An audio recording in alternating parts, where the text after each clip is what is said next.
Someone shouting asked the girl that it was she who had killed the previous His Majesty the Emperor. Putting a sword to her neck, she was asked again if she had killed the Emperor. The girl looked away from the man with the sword and clasped her hands together, thinking that it would finally be over for her. She used to be a simple office worker in South Korea. It would have continued like that without her soul being trapped in the body of a minor character in the novel. The main character's name is Bish, and she is the daughter of the Emelian family, and her childhood friend is Jade, a boy who escaped from the imperial palace. Bish covered for him and even took the blame for the murder of the previous emperor, for which she was executed. What happened shocked the young man who thought of her as his family. Because of this, darkness enveloped his heart and made him a tyrant. About the heroine in the novel, a couple of lines were laid out, which she was destined to recoup. The girl vaguely hoped that by playing out her role here, she would be able to return to reality. She was following the road of Bish's life. Today was finally the day of her return to the real world. It was the day of Bish's death, the day they would say goodbye. Suddenly, Jade appeared on his horse and shouted out Bish's name. He is the young man who didn't blink an eye when he took his father's life. Today is the last time the girl sees his face. Her death will be a shock to him, but he will continue to follow his destiny in this novel. However, the girl wants so badly for the ending of the book to be good, but she, alas, will never catch it again. Bish uttered aloud that yes, she was the one who killed the emperor. Jade yelled to the girl that enough is enough, and for the girl to just say no. Bish stood up and stated that she was the emperor's murderer. Jade fell to his knees and crying, asked the girl if she really wanted to leave him alone. He begged her not to do that, for it was his fault. The girl noted that he did not need to kneel. After all, he had ascended to the throne so that he could no longer bow his head to others. The girl mentally wished him to become a strong person and the backbone of his empire, to meet the protagonist and live happily, as well as to get rid of the curse that tormented him so much, to heal his heart wounds and live a glorious life such as the one described. The girl summarized that this was the end of her role, and she said goodbye to Jade. The girl's body was pierced with a sword. She remembered the day she first saw him as a child. The little girl had held out her hand to the boy, saying her name was Bish, and asked what his name was. At the time, she hadn't realized that for him to say his own name, and the last name given by his family, that she had turned her back on her child, and hadn't even deigned to think of something original, like opening old wounds.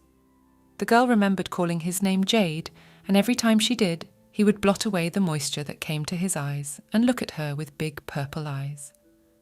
The girl recalls how her name was pronounced Jade by Bish in different years as she grew older. She thought she could easily let go of what they had in common. But when she realized how fleeting time was, it was no longer possible. She apologized to Jade. If she came back here again, she thought she would make the same choice. After all, this place is not her world. It belongs to Jade. As she was dying, Bish said that his sin would go with her, and that he could live happily ever after.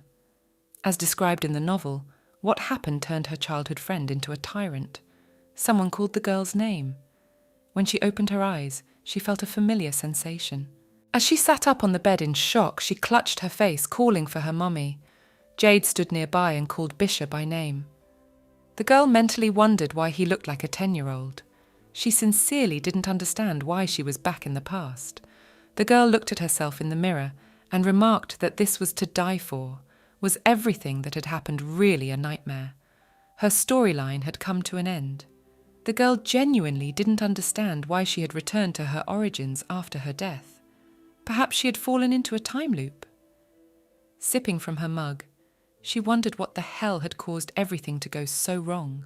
Jade watched the girl carefully, wondering if he had been waiting for her to wake up.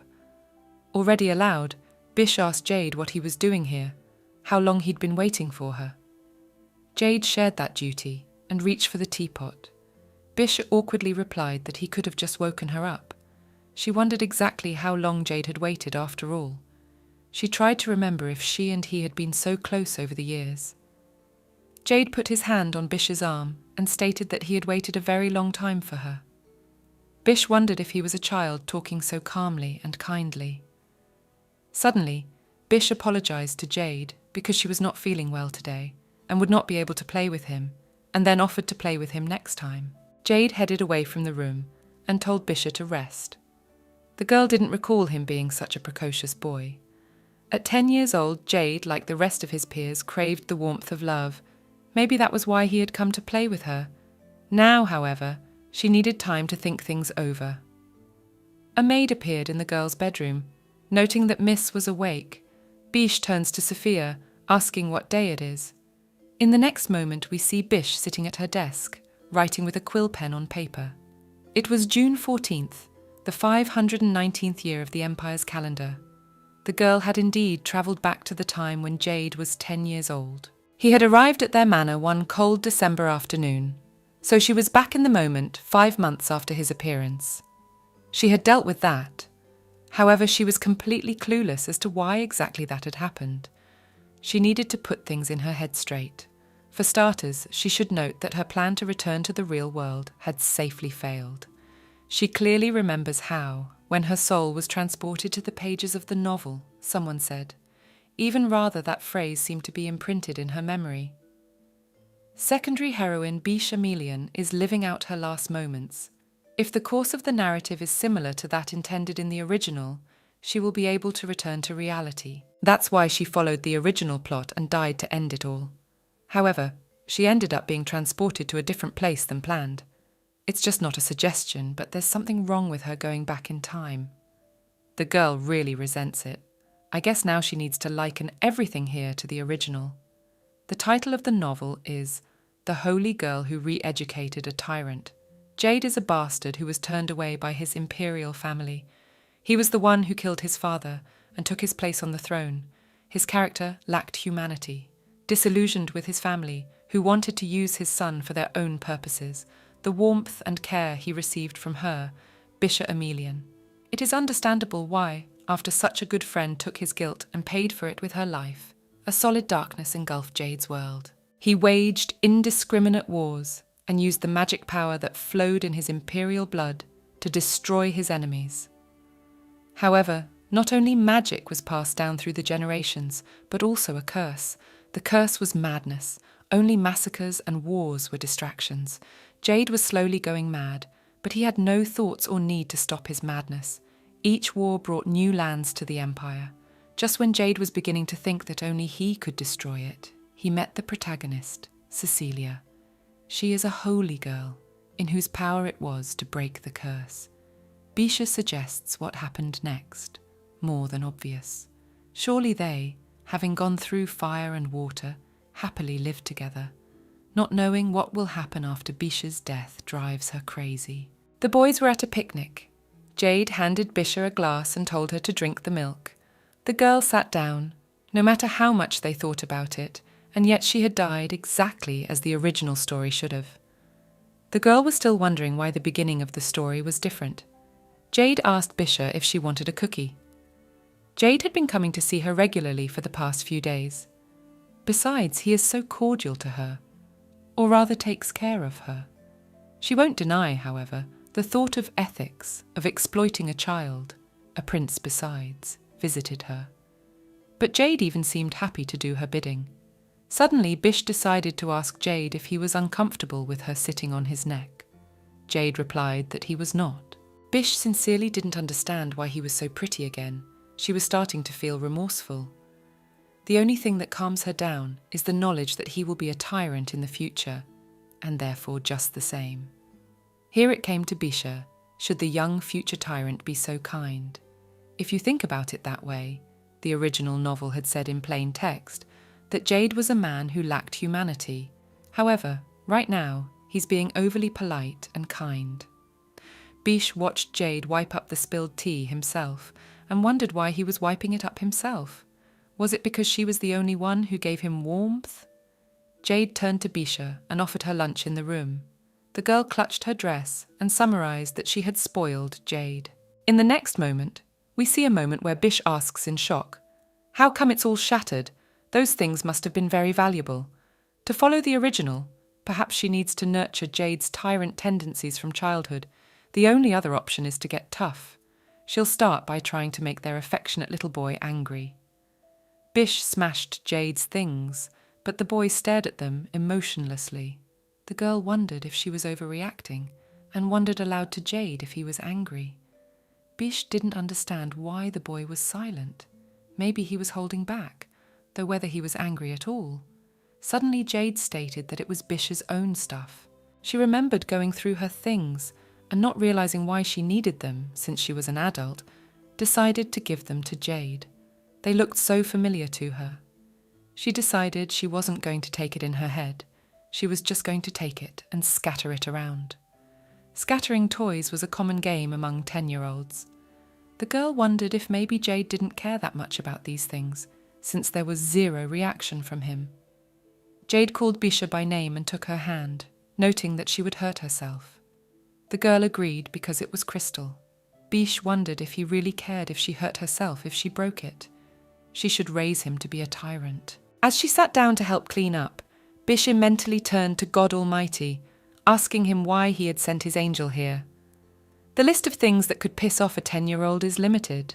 For example, if he's an adult, you can slap him on the cheeks and scold him if he's cranky. But she's the same age as him. The girl remembered what kind of statements schoolchildren in the real world allow themselves to say to others. She couldn't do that, and then Bish concluded that she could forget about it. To speak ill of Jade's mum was an inhumane act, and should not even be considered. Since that's the case, she'll do what she would have done as a 10-year-old. Bish poured a bucket of water on Jade, and mentally told him to get angry. Afterward, the girl said out loud, confidently, that she had poured it on him on purpose. She mentally thought that he would definitely not stay calm now. However, Jade simply replied with an ouch. This puzzled Bish. What was next? Would he not say anything else? Bish grabbed Jade by the collar and pushed him against the wall, asking him why him. She ate all the delicious snacks in silence, slathered him with mud, pretending it was an accident. Bish questioned why he wasn't mad. Suddenly, Jade asked the girl if that was what she wanted. Bish replied that he's human. Anger needs to be vented. That's how you have to live. She mentally urged him to be angry, to have a war in the future, to take down the members of the Council of Ministers, and much, much more. Jade took the girl's hand and added that he wouldn't get mad at her. The girl didn't understand how, so would he never get mad at her? Jade replied that he could for one reason alone. The girl was curious to know what that reason was. However, Jade stated that it was a secret, and patted the girl on the head. Bish stated that she was hopeless. She, who has lived 37 years, is being stroked on the head by a 10-year-old toddler.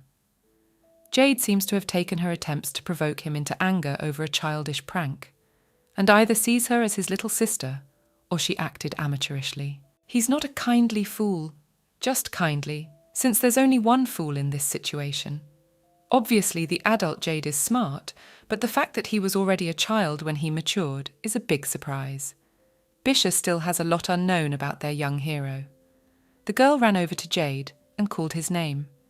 Bish noted that he was so tiny, but his smile was already amazing. Everything was lit up around him. She asked Jade what he was reading. She noticed for herself that he was holding a book called The Russell Prince, and her words Jade confirmed.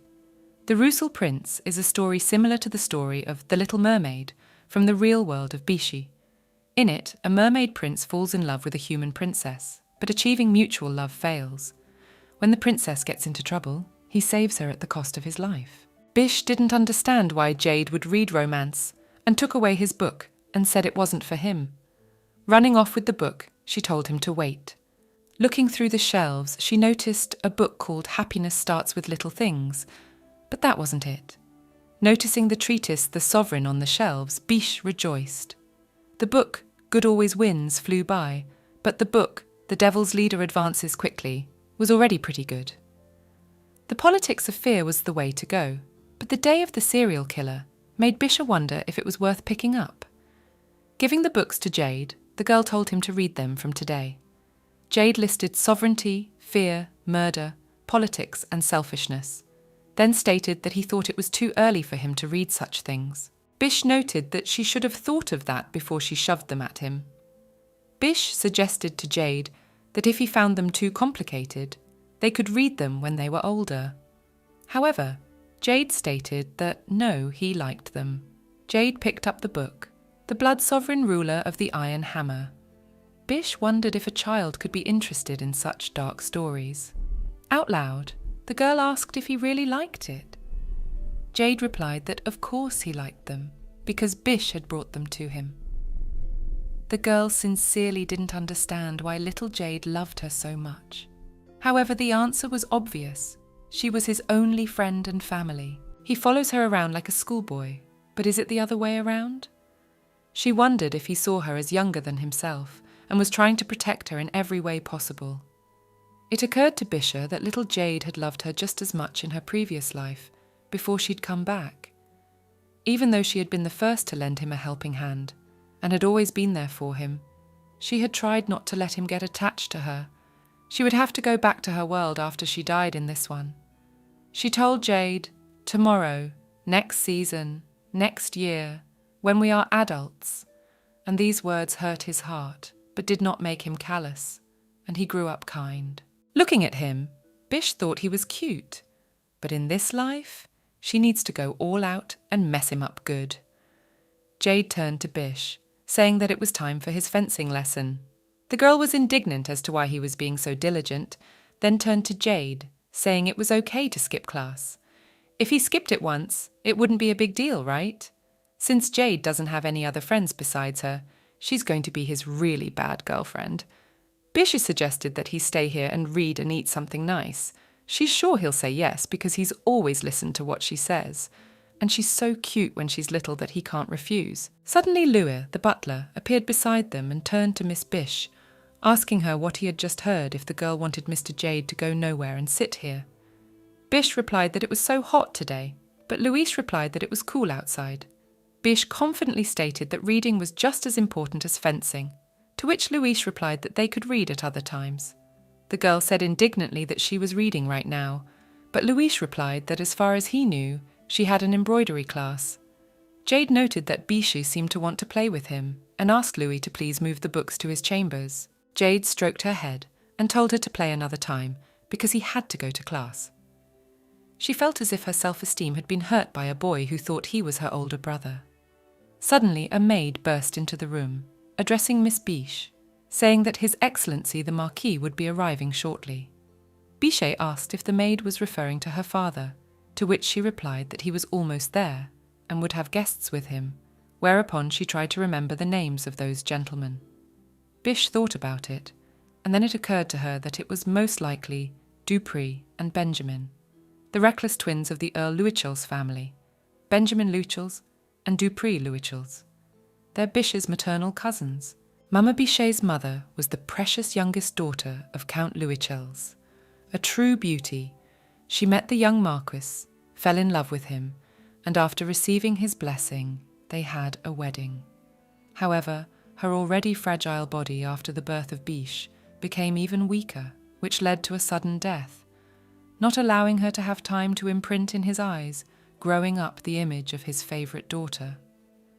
Biche is an absolute replica of her mother, whose image can be seen in the portrait. A slight smile made her shine, and made her so adorable that lavish dresses and jewels were no longer necessary. Biche envisioned her mother as a girl who, more than anyone else, possessed true nobility and grace. The twin cousins on their mother's side often stay in their county for a month or two, to visit and see the capital and explore cultural innovations. Biche ran down the stairs, calling out to her father, then flew into his arms, saying she was so glad they had come. The father was overjoyed, remarking that times were going on and his daughter was still the same little girl. Unfortunately, the carriage of Biche's father, Fritz Emilian, is involved in an accident, and he is killed when Biche is 15 years old, just before the celebration of her coming-of-age ceremony. Her character rarely appears in the opening pages of the novel, so her so sudden separation from her father was a great shock to the girl. Had she known that her father would leave this world so soon, she would have behaved well, as a dutiful daughter should. One cannot even imagine the regrets that gnawed at her. Louise bowed to Father Biche, saying that he had done a great job. Fritz replied that for him it was rest, not labour, whereupon he turned to Jade and asked if he was doing well here. Jade smilingly replied that yes. That Fritz had changed his focus so quickly was understandable. For Bish's father, it was just another business trip for a month. She, on the other hand, met him after her return for the first time in years. Father Bish drew her attention to who had come to see them. The twin brothers entered the hall, one of whom remarked that a lot had changed in a year, while the other replied that everything was the same as before. Fritz happily asked his daughter if she would play with them. The girl could not believe that she would have to put up with those nasty devils again. Out loud, the girl replied that yes, she would certainly play with them, and that she was happy to see them. The brothers turned their attention to Jade, who was standing next to Bish. Sitting at the table during tea, Bish introduced Jade as her friend, who in turn said his name was Jade Mercian, and added that His Excellency Count Emilian was his guardian. Jade poured a cup of tea and handed it to Bish. Jade is the nephew of a distant relative of the Emilian family. However, everyone was told that his parents died in an accident, so Count Emilian took him under his guardianship, and of course the surname Mercian is a fabrication. Suddenly, one of the brothers stood up, saying that he had heard something from his parents' conversation. The other brother indignantly asked why he didn't remember any of that. The first of the brothers went on to say that the Count had picked up an orphan, no estate, no inheritance, only living as a freeloader, then questioned why he shouldn't be a servant. Bish stood up from the couch, telling him to watch his words. He certainly is shameless, for how dare he say such things in Jade's presence? She even wondered where he listened to the rules of decorum, if he was unable to keep his mouth shut when required. One of the brothers started strutting around the room, declaring that she was making such a point. Why should Bish freak out? The girl wondered if the jerk had treated Jade so arrogantly in the past. Bish looked at the calm Jade and thought that, as expected, not a single evil thought had arisen in Jade's mind. Another of the twin brothers, who was sitting on the couch, asked Jade why he wasn't pouring tea for him. Bish indignantly pointed out that Jade was the Emperor's son. He was a prince. The first of the brothers wondered if they'd gotten to know each other in the time they'd been together, or if the boy was now Bish's lapdog. Bish became angry and grabbed her brother by the collar and threw him to the ground, shouting who he thought he was, how he could ignore a man's presence head-on, who made him a redneck, such a bore.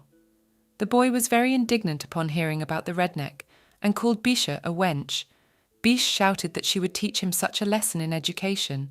For the rest of his days he would thank her for getting off so lightly for such valuable knowledge, and called him a bloody rude man. Bish grabbed the other brother, asking her to stop, but the girl called him an idiot and screamed at him to let her go. Suddenly, Jade grabbed the other brother and pulled him away from Bish. Jade called out to the girl, saying he shouldn't get in her way, because if he was being kind, she should let his anger out instead. Or maybe he was suggesting that they leave the ratty kid alone. The girl noted that their conversation had veered off into some strange direction. Did Jade really mean that she didn't need to fight? He didn't say a word after that. Bish decided to clarify aloud whether Jade meant that he'd asked her not to fight for him. Jade replied that he didn't mean anything else either. Suddenly, Dupree started yelling, but Bish didn't understand why he was pretending, since she wasn't touching him. She assumed it was on purpose, but then decided it was just an accident. Jade looked at Dupree and stepped on his arm, apologizing, saying it was an accident. But Bish realized it wasn't unintentional at all. He had intentionally stepped on his hand. She was sure she saw Jade's foot move gently from left to right, stepping on Dupree, if their angelic fighter for world peace could do such a thing. Jade decided to ask Bish if something was wrong. However, the girl just smiled back. When you lose your balance, you can stagger and step in the wrong place by mistake. There can't be any other explanation after all. Jade is not a capricious child. Jade asked Bish if she would raise Benjamin, at which point Bish brought up the other brother. Dupree shouted to Bish that he wouldn't forget that to her. The girl responded by clarifying what he would do to her. Jade stated for both of them to stop. Bish pointed at Dupree and Benjamin, saying that they twins had better be kick-ass, because if she ever heard them talking nonsense about Jade again, she'd slaughter them like piglets. Honest to God. Marquis Fritz noted that his daughter had become very eccentric in his absence. She had really done a lot of things in the meantime, skipped classes, tormented Jade, and made a lot of messes. She said aloud that her curiosity had gotten the better of her. Dupree said sharply that she had recently beaten them, to which Biche thought her brother was a brainless kid. If they got into the conversation again, she'd rat them out for bullying Jade, because she had a sense of justice too. Biche's father pointed out that the twin brothers are growing up together and they fight with each other. And Biche is the only child in the family, and she has a bit of self-confidence, so they should understand her.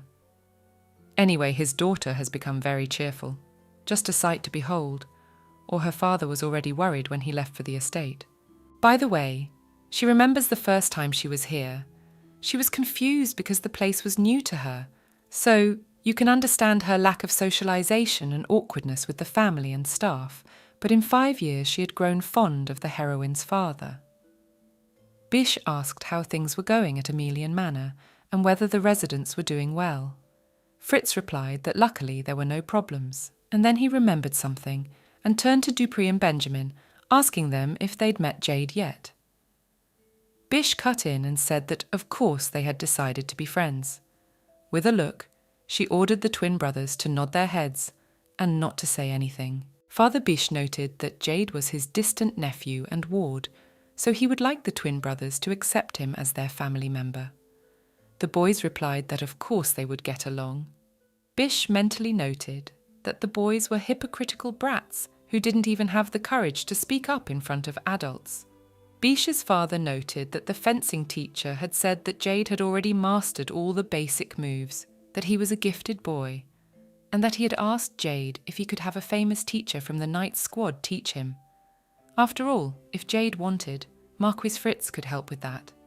Biche noted that she didn't realise Jade was so talented.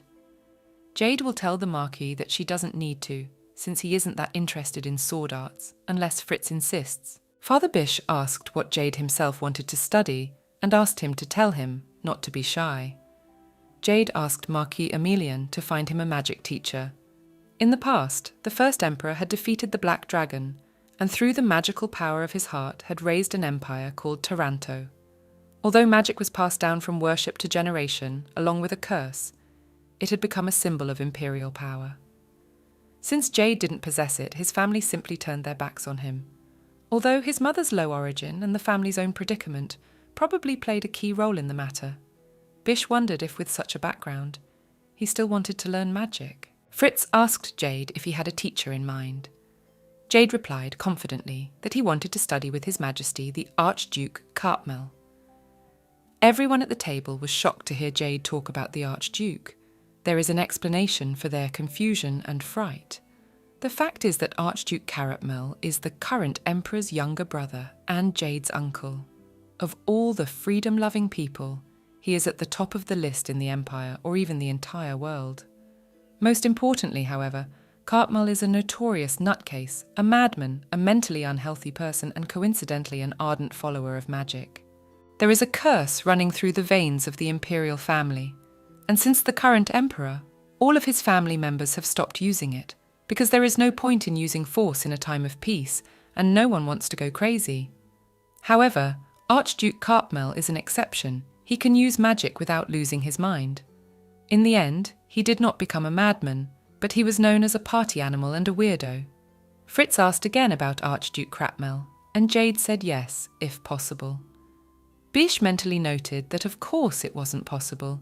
She wondered if it would be possible to get this man to come to them and become the little boy's teacher, because he was a real mystery, and no one in the Empire even knew if the Archduke was still alive. Biche's father replied that he certainly wanted to help, but he wasn't sure if he could get in touch. Biche supported her father and asked Jade if they should find another teacher. Jade replied that no, they didn't need another one. He would like to study with His Majesty Duke Cartmel. Marquis Fritz exhaled and replied that was fine. He would try to track him down. Sometimes the girl felt as if both she and her father were under Jade's influence. But whatever the case, she's sure her father doesn't want to disappoint a child whose heart has been scarred by his own family. Unless Biche is mistaken, her first time here, Jade's request could not be honoured, and he never got the chance to take magic lessons. Bish suggested that perhaps it was at this point that they departed from the original. Marquis Fritz turned to his daughter and asked why the carp fountain in the garden had been destroyed. The girl realised that she could not tell that she had hit her head against it in a past life, or that Jade had hurt the back of her head against it, so it was decided to get rid of the dangerous thing.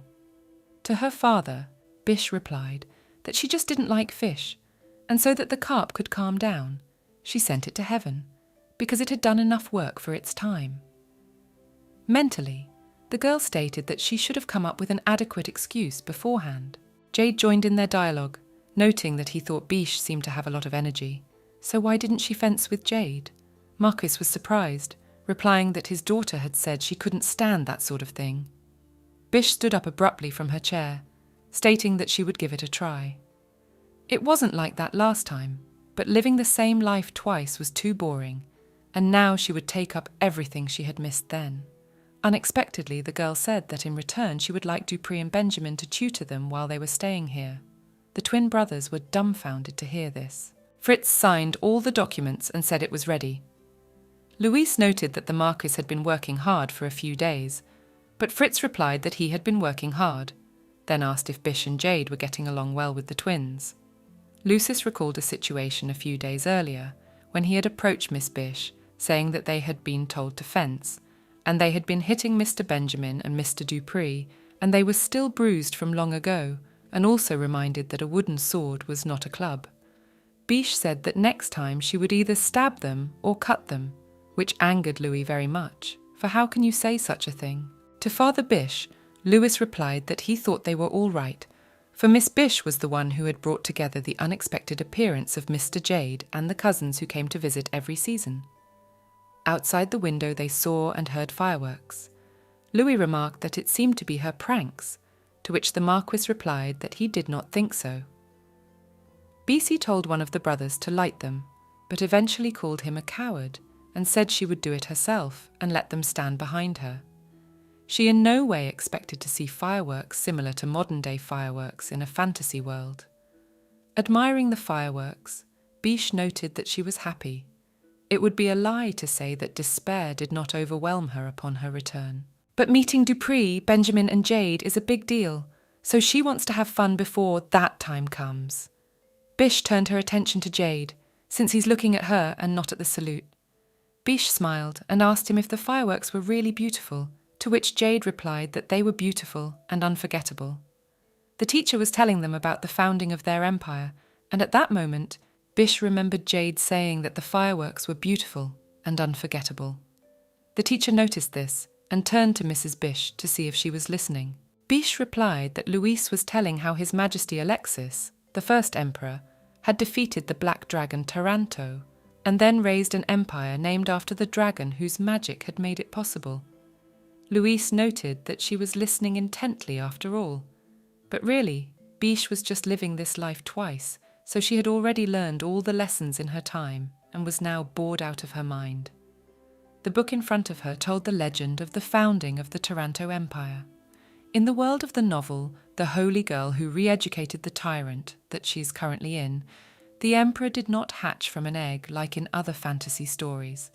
He did, however, name the empire after a dragon. Legends are inherently creative and sacred, which the author should be aware of, but why does the girl feel like she could have come up with something more interesting? Bish turned to her teacher, asking that if the emperor's powers were enough to defeat the dragon, they would be enough to create an empire, wouldn't they? In her opinion, it would be easier not to bother with it like that. The teacher responded to the girl's words that there was logic in what she said, and the girl realized at this point that the author hadn't made up the details of the story, and that was expected. The teacher turned to Mr. Jade, clarifying if he had any questions, to which the boy asked how the first emperor died. The teacher apologized, and Bish thought about the fact that the foundation legend was inspiring, and Jade ended up being interested in the emperor's death. The girl speculated that the book she had chosen might have influenced his mind. She should be happy about this outcome, because she wanted Jade to grow up to be a tyrant, but she felt sad. The teacher began to answer Jade's question, saying that it was known that the first emperor left the world 50 years after the beginning of his reign. But how exactly, even the teacher doesn't know. Jade clarified the point that the emperor lived more than 50 years, and summarized that he lasted a long time. Bish noticed that Jade had said long rather than lived, and suggested that it was probably to emphasize the effect of the curse on the imperial family. Jade turned his attention to Bisha and added that rulers often don't live long. The common people are unaware of the curse's existence. The emperor believes that outsiders do not need to know about his family's weaknesses. The truth is kept a closely guarded secret, so Crown Prince Jade, who did not possess magic and was abandoned by his parents at an early age, simply could not know of the curse's existence until the moment he mastered it in the future.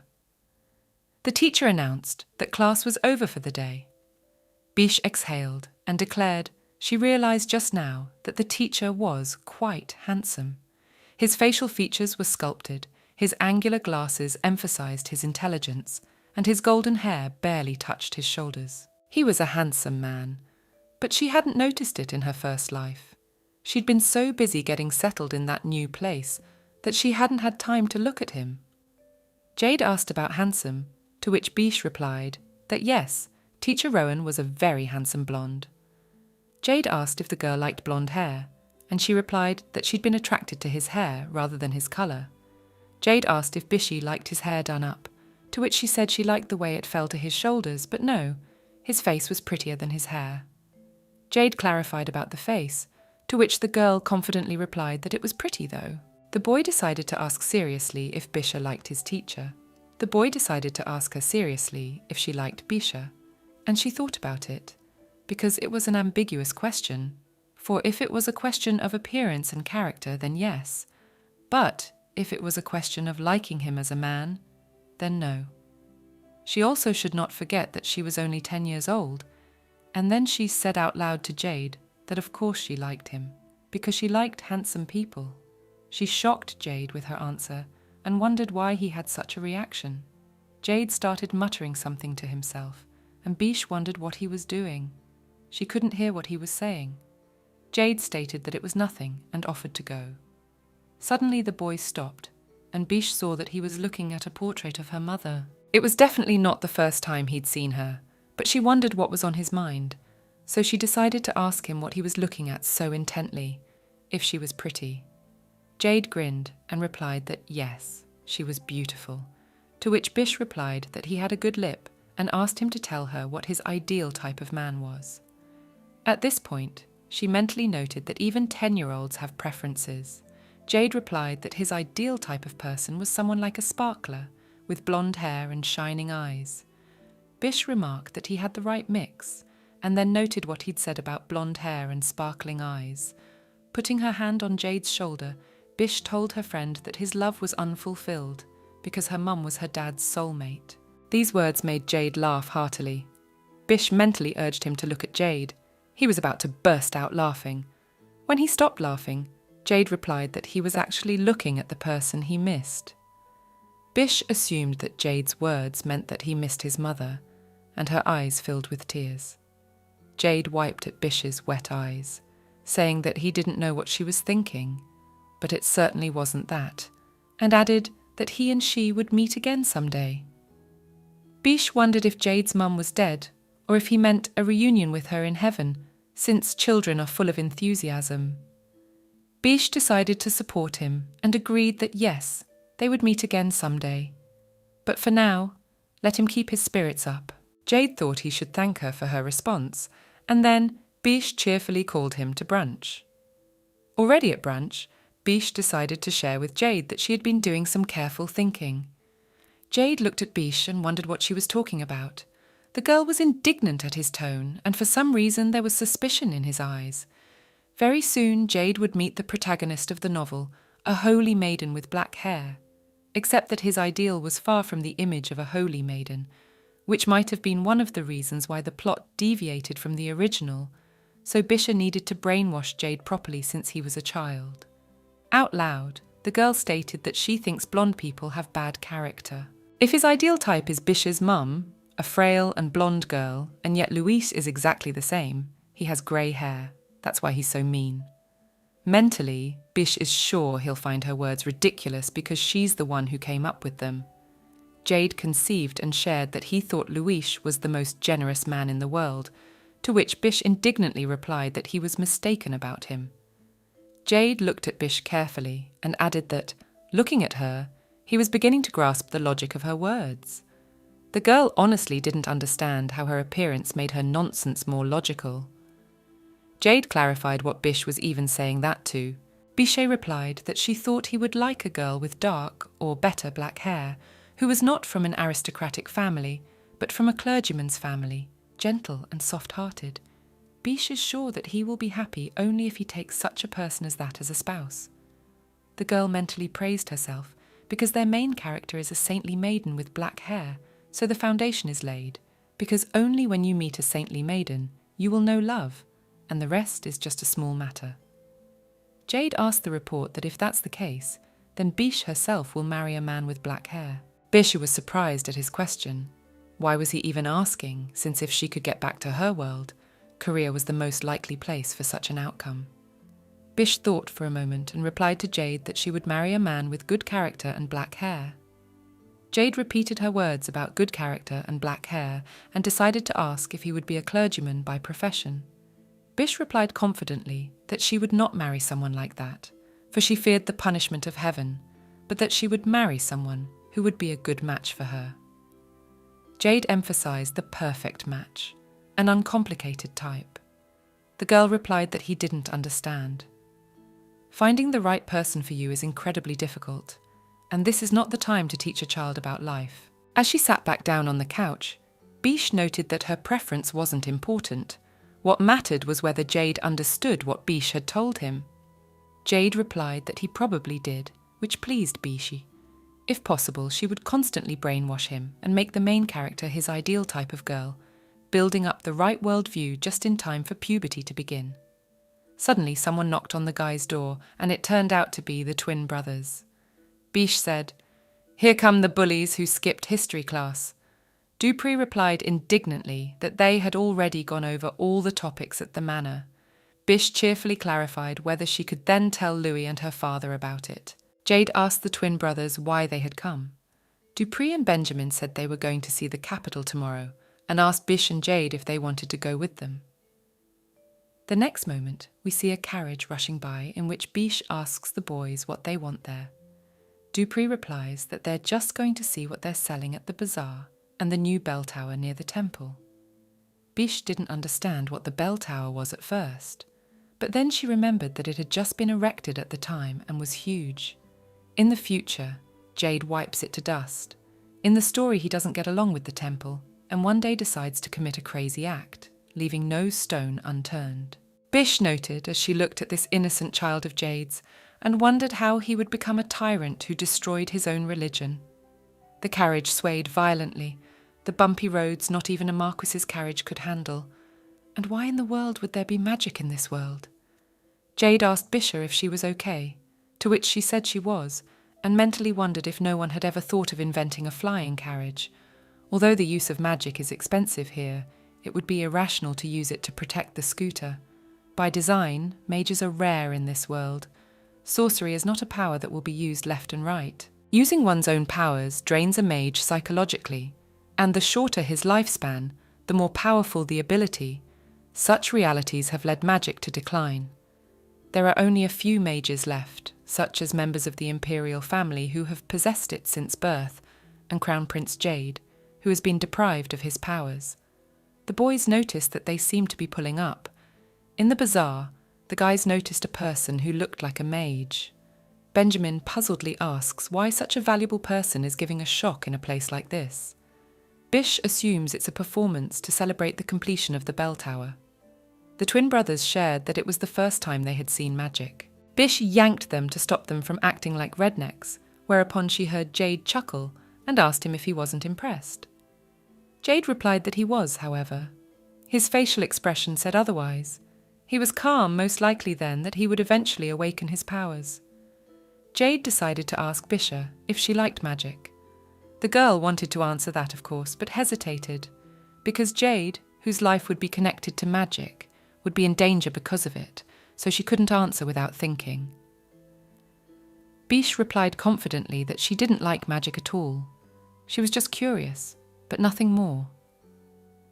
Bish looked around at the other ladies in the bazaar and called out to Jade and asked him if she looked inconspicuous. Jade didn't quite understand her question, and Bish clarified that she meant clothes. She didn't get to go to the capital very often, so maybe she should have dressed up. Jade declared to Bish that she was the prettiest.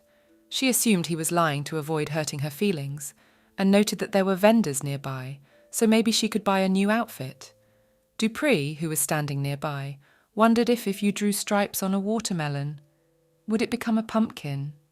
Bish mentally called him a fool, because the correct thing to say was, paint stripes on a pumpkin. The next moment, Benjamin drew her attention to himself, telling her to look somewhere. A woman behind one of the counters greeted a group of 4 guys. Bish pointed to one of the things and asked Jade if it was really pretty. The boy said yes, but Bish noted that he had answered without thinking. Jade responded well to all the things the girl showed him, praising their appearance, and mentally asked to look at this little guy, because he is acting like an uncle that his wife dragged along on a shopping trip, and that's not the way to go. Bish said she wanted Jade to pick it out for him, and the boy was a little surprised, but almost immediately picked up the red bow tie and said he wanted this one. Bish mentally noted that he had a sense of taste, as she would see. Bish began to thank Jade, who was holding out a bag of money to the saleswoman. Bish asked in surprise if he had had his own money all along, but Jade replied that Louise had given it to him for expenses before they left. The boy then remembered that Louise had asked him not to tell Bish about it. Dupree and Bish gazed mesmerized at the tower bell, noting that that bell was pure gold. In the girl's real world, there are many religions, but here, people only recognize the goddess of love, Josis. Being the only deity, the religious structure of the empire is extremely powerful. The high priest of the Iosis temple has the rights to rank next to the emperor in importance. It is for this reason that Jade the tyrant will have skirmishes with the temple. She also thought that if the children knew what she was thinking, they would think she was greedy, and she honestly didn't understand why such thoughts were creeping into her head. She also thought that if the children knew what she was thinking, they would think she was greedy, and she honestly didn't understand why such thoughts popped into her head. Maybe that was the reason the goddess had gotten angry with her and brought her back. Perhaps the words that Bish would return to reality when she went through the original plot of the novel had been said to her by the goddess. She still wonders whose voice she heard when her soul was transported to this world. Jade called out to Bish, which startled her a little. The boy asked her what she was thinking about. Bish replied that it was nothing, and mentally added that she had made up her own nonsense, which was absurd, because what goddess of love could not be? Jade grabbed the girl's hand and suggested she go to the temple soon. He shared that they said it was open to the public today. Bish wondered if it would be possible to see the goddess statue as well. The statue of the goddess is not normally on display, but in honor of the completion of the bell tower, residents of the empire will be able to come and see it for a few days. Legend has it that the goddess personally blessed the statue during its construction.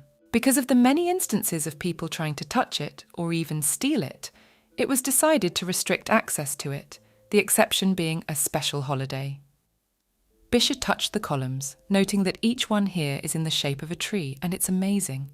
Dupree called the boys over, offering something to try.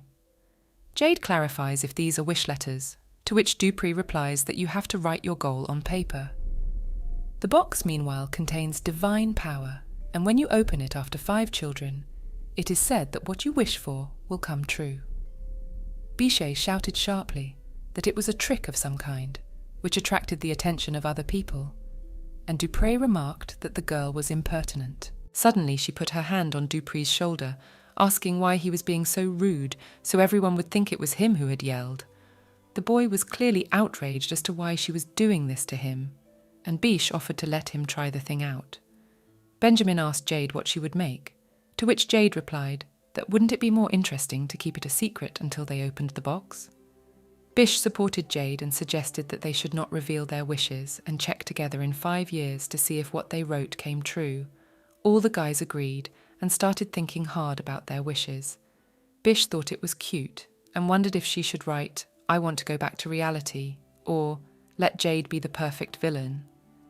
But she changed her mind because how would she explain it to the guys later? Bish wondered what her goal was now, and then she thought for a moment and wrote down her wish. The boys put their wishes in the box in Jade's hands. The boy asked if they were sure they wanted to entrust the box to him, to which the twins told him 100%. Bish also thought that Jade was the most trustworthy of the four of them, since Luis had given the money to him for a reason. The guys decided to head back, but before leaving, they decided to take one more look at the goddess. Bish noted that there were no fewer people, though they could understand it. It was an important event, and even the twin brothers had gotten into the spirit. Bish looked at Jade and was surprised. He was standing with his eyes closed, and she assumed he might be praying. She wondered if he believed in a goddess, a tyrant who would tear this place apart in the future. She wondered if she should make a wish too, for if there was a higher power here, it was obviously evil, playing with her and Jade's destinies. But if they were here, Bish decided to ask them to make things go as planned, and yes, to send her, the stranger, back to her world. When Jade opened his eyes, he saw a praying Bish. The guys were preparing a place for the box. Dupree shared that he thought it was enough and decided to clarify what would happen if they forgot where they buried it. Bish suggested putting up a signpost. Benjamin started to panic, and Jade said not to panic because they would find it. Benjamin shared that they had buried it, but they were still curious about what everyone had written.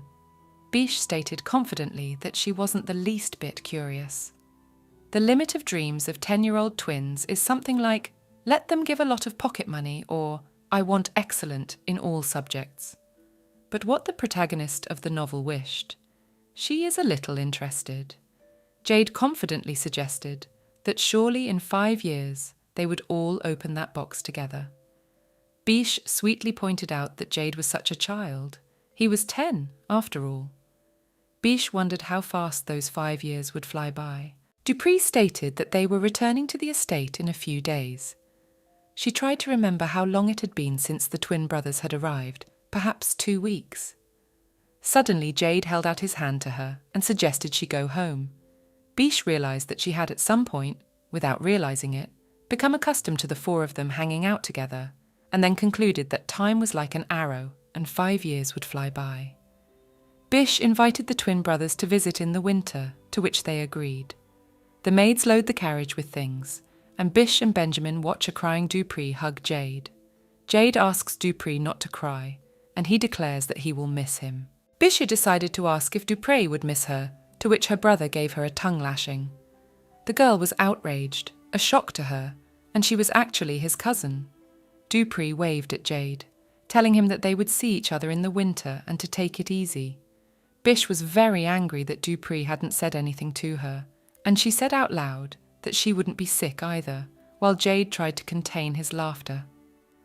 Jade noted that Bish didn't look sad, but the girl said she didn't see why she should be sad, because they'd be coming back, and now that they'd gotten a taste of the capital, they'd be stopping by even more often. Jade hesitated, and Bish decided to ask him why, to which she got the answer that it seemed to him that parting did not cause her any special feelings. Bisha didn't understand what he was getting at, or why he was making her look soulless again. Bish replied confidently that she was not, but that she had a lot of feelings, and she was going to cry into her pillow tonight, but afterward, Jade said that was a lie. Bish thought to herself, "I wonder if he's a mind reader." However, she shared with Jade that if he left her, she would cry so hard that the whole manor would be in tears. Jade clarified why he would leave her, after which he quickly walked up the stairs to Bisha and took her hand, telling her that she didn't have to worry about it. The girl didn't understand why he was angry, for such a quiet man could not be angry. Bish wondered if her words had hurt him so much. Jade motioned for Bisha to go quickly. She thought that making Jade angry would make him a tyrant, but seeing his angry face for the first time made her uneasy. As the night wore on, Jade sat on his bed, leaning back and thinking that it was too quiet and he couldn't sleep. He began to wonder if it was because the twins had left, or because of the nightmares he had at times. He remembered Bisha and her words, "If you leave me." But he immediately turned his head, pushing those thoughts away from him. He heard a sound at the window. There was Bish, digging out the wish box. She didn't care about the twins' wishes, but Jade's was a completely different matter. Perhaps there would be something in there that would influence the course of future events. Bish tried to open the box but failed and resented why it wouldn't open. Jade watched the girl and remarked how cute she was. Meanwhile, Bish was discovered by a maid and seriously asked Miss what she was doing here at such a late hour and what was wrong with her clothes. Bish replied to the maid not to misunderstand her, for she just wanted to eat potatoes. The maid asked if Miss Emelian was digging up potatoes, and then she was horrified and told Bish to look at her hands, for they were all dirty. Jade, who was watching and listening from his window, could hardly contain his laughter. The house fell into silence, and then in a moment it was filled with noise. Jade flopped down on the bed and continued to listen as Louise appeared, asking Mrs. Bisha what she was doing here and why she wasn't in bed yet. In such a good mood, Jade noted that he was sure to have good dreams tonight. 5 years passed quickly. Louise received a letter from Earl Luchel's estate, and this time it didn't arrive either. Suddenly, Jade appeared and approached Louise, wondering if there was a letter for Bish. He could give it to her. Louis looked at Jade and asked what was wrong, to which Jade replied that he had just realised how fast time was passing, for when he had first arrived, he had been about Louis's waist height. Jade noted that it had been a long time since then. Louis thought that was right. The boy who had followed his master and arrived at his mansion was already 15. 5 years is a long time, but on the other hand is like a pish. Jade knocked on Bish's room and informed her that a letter had arrived. His appearance pleased the girl. On the spring of Bish and Jade's 15th birthday, they were still together.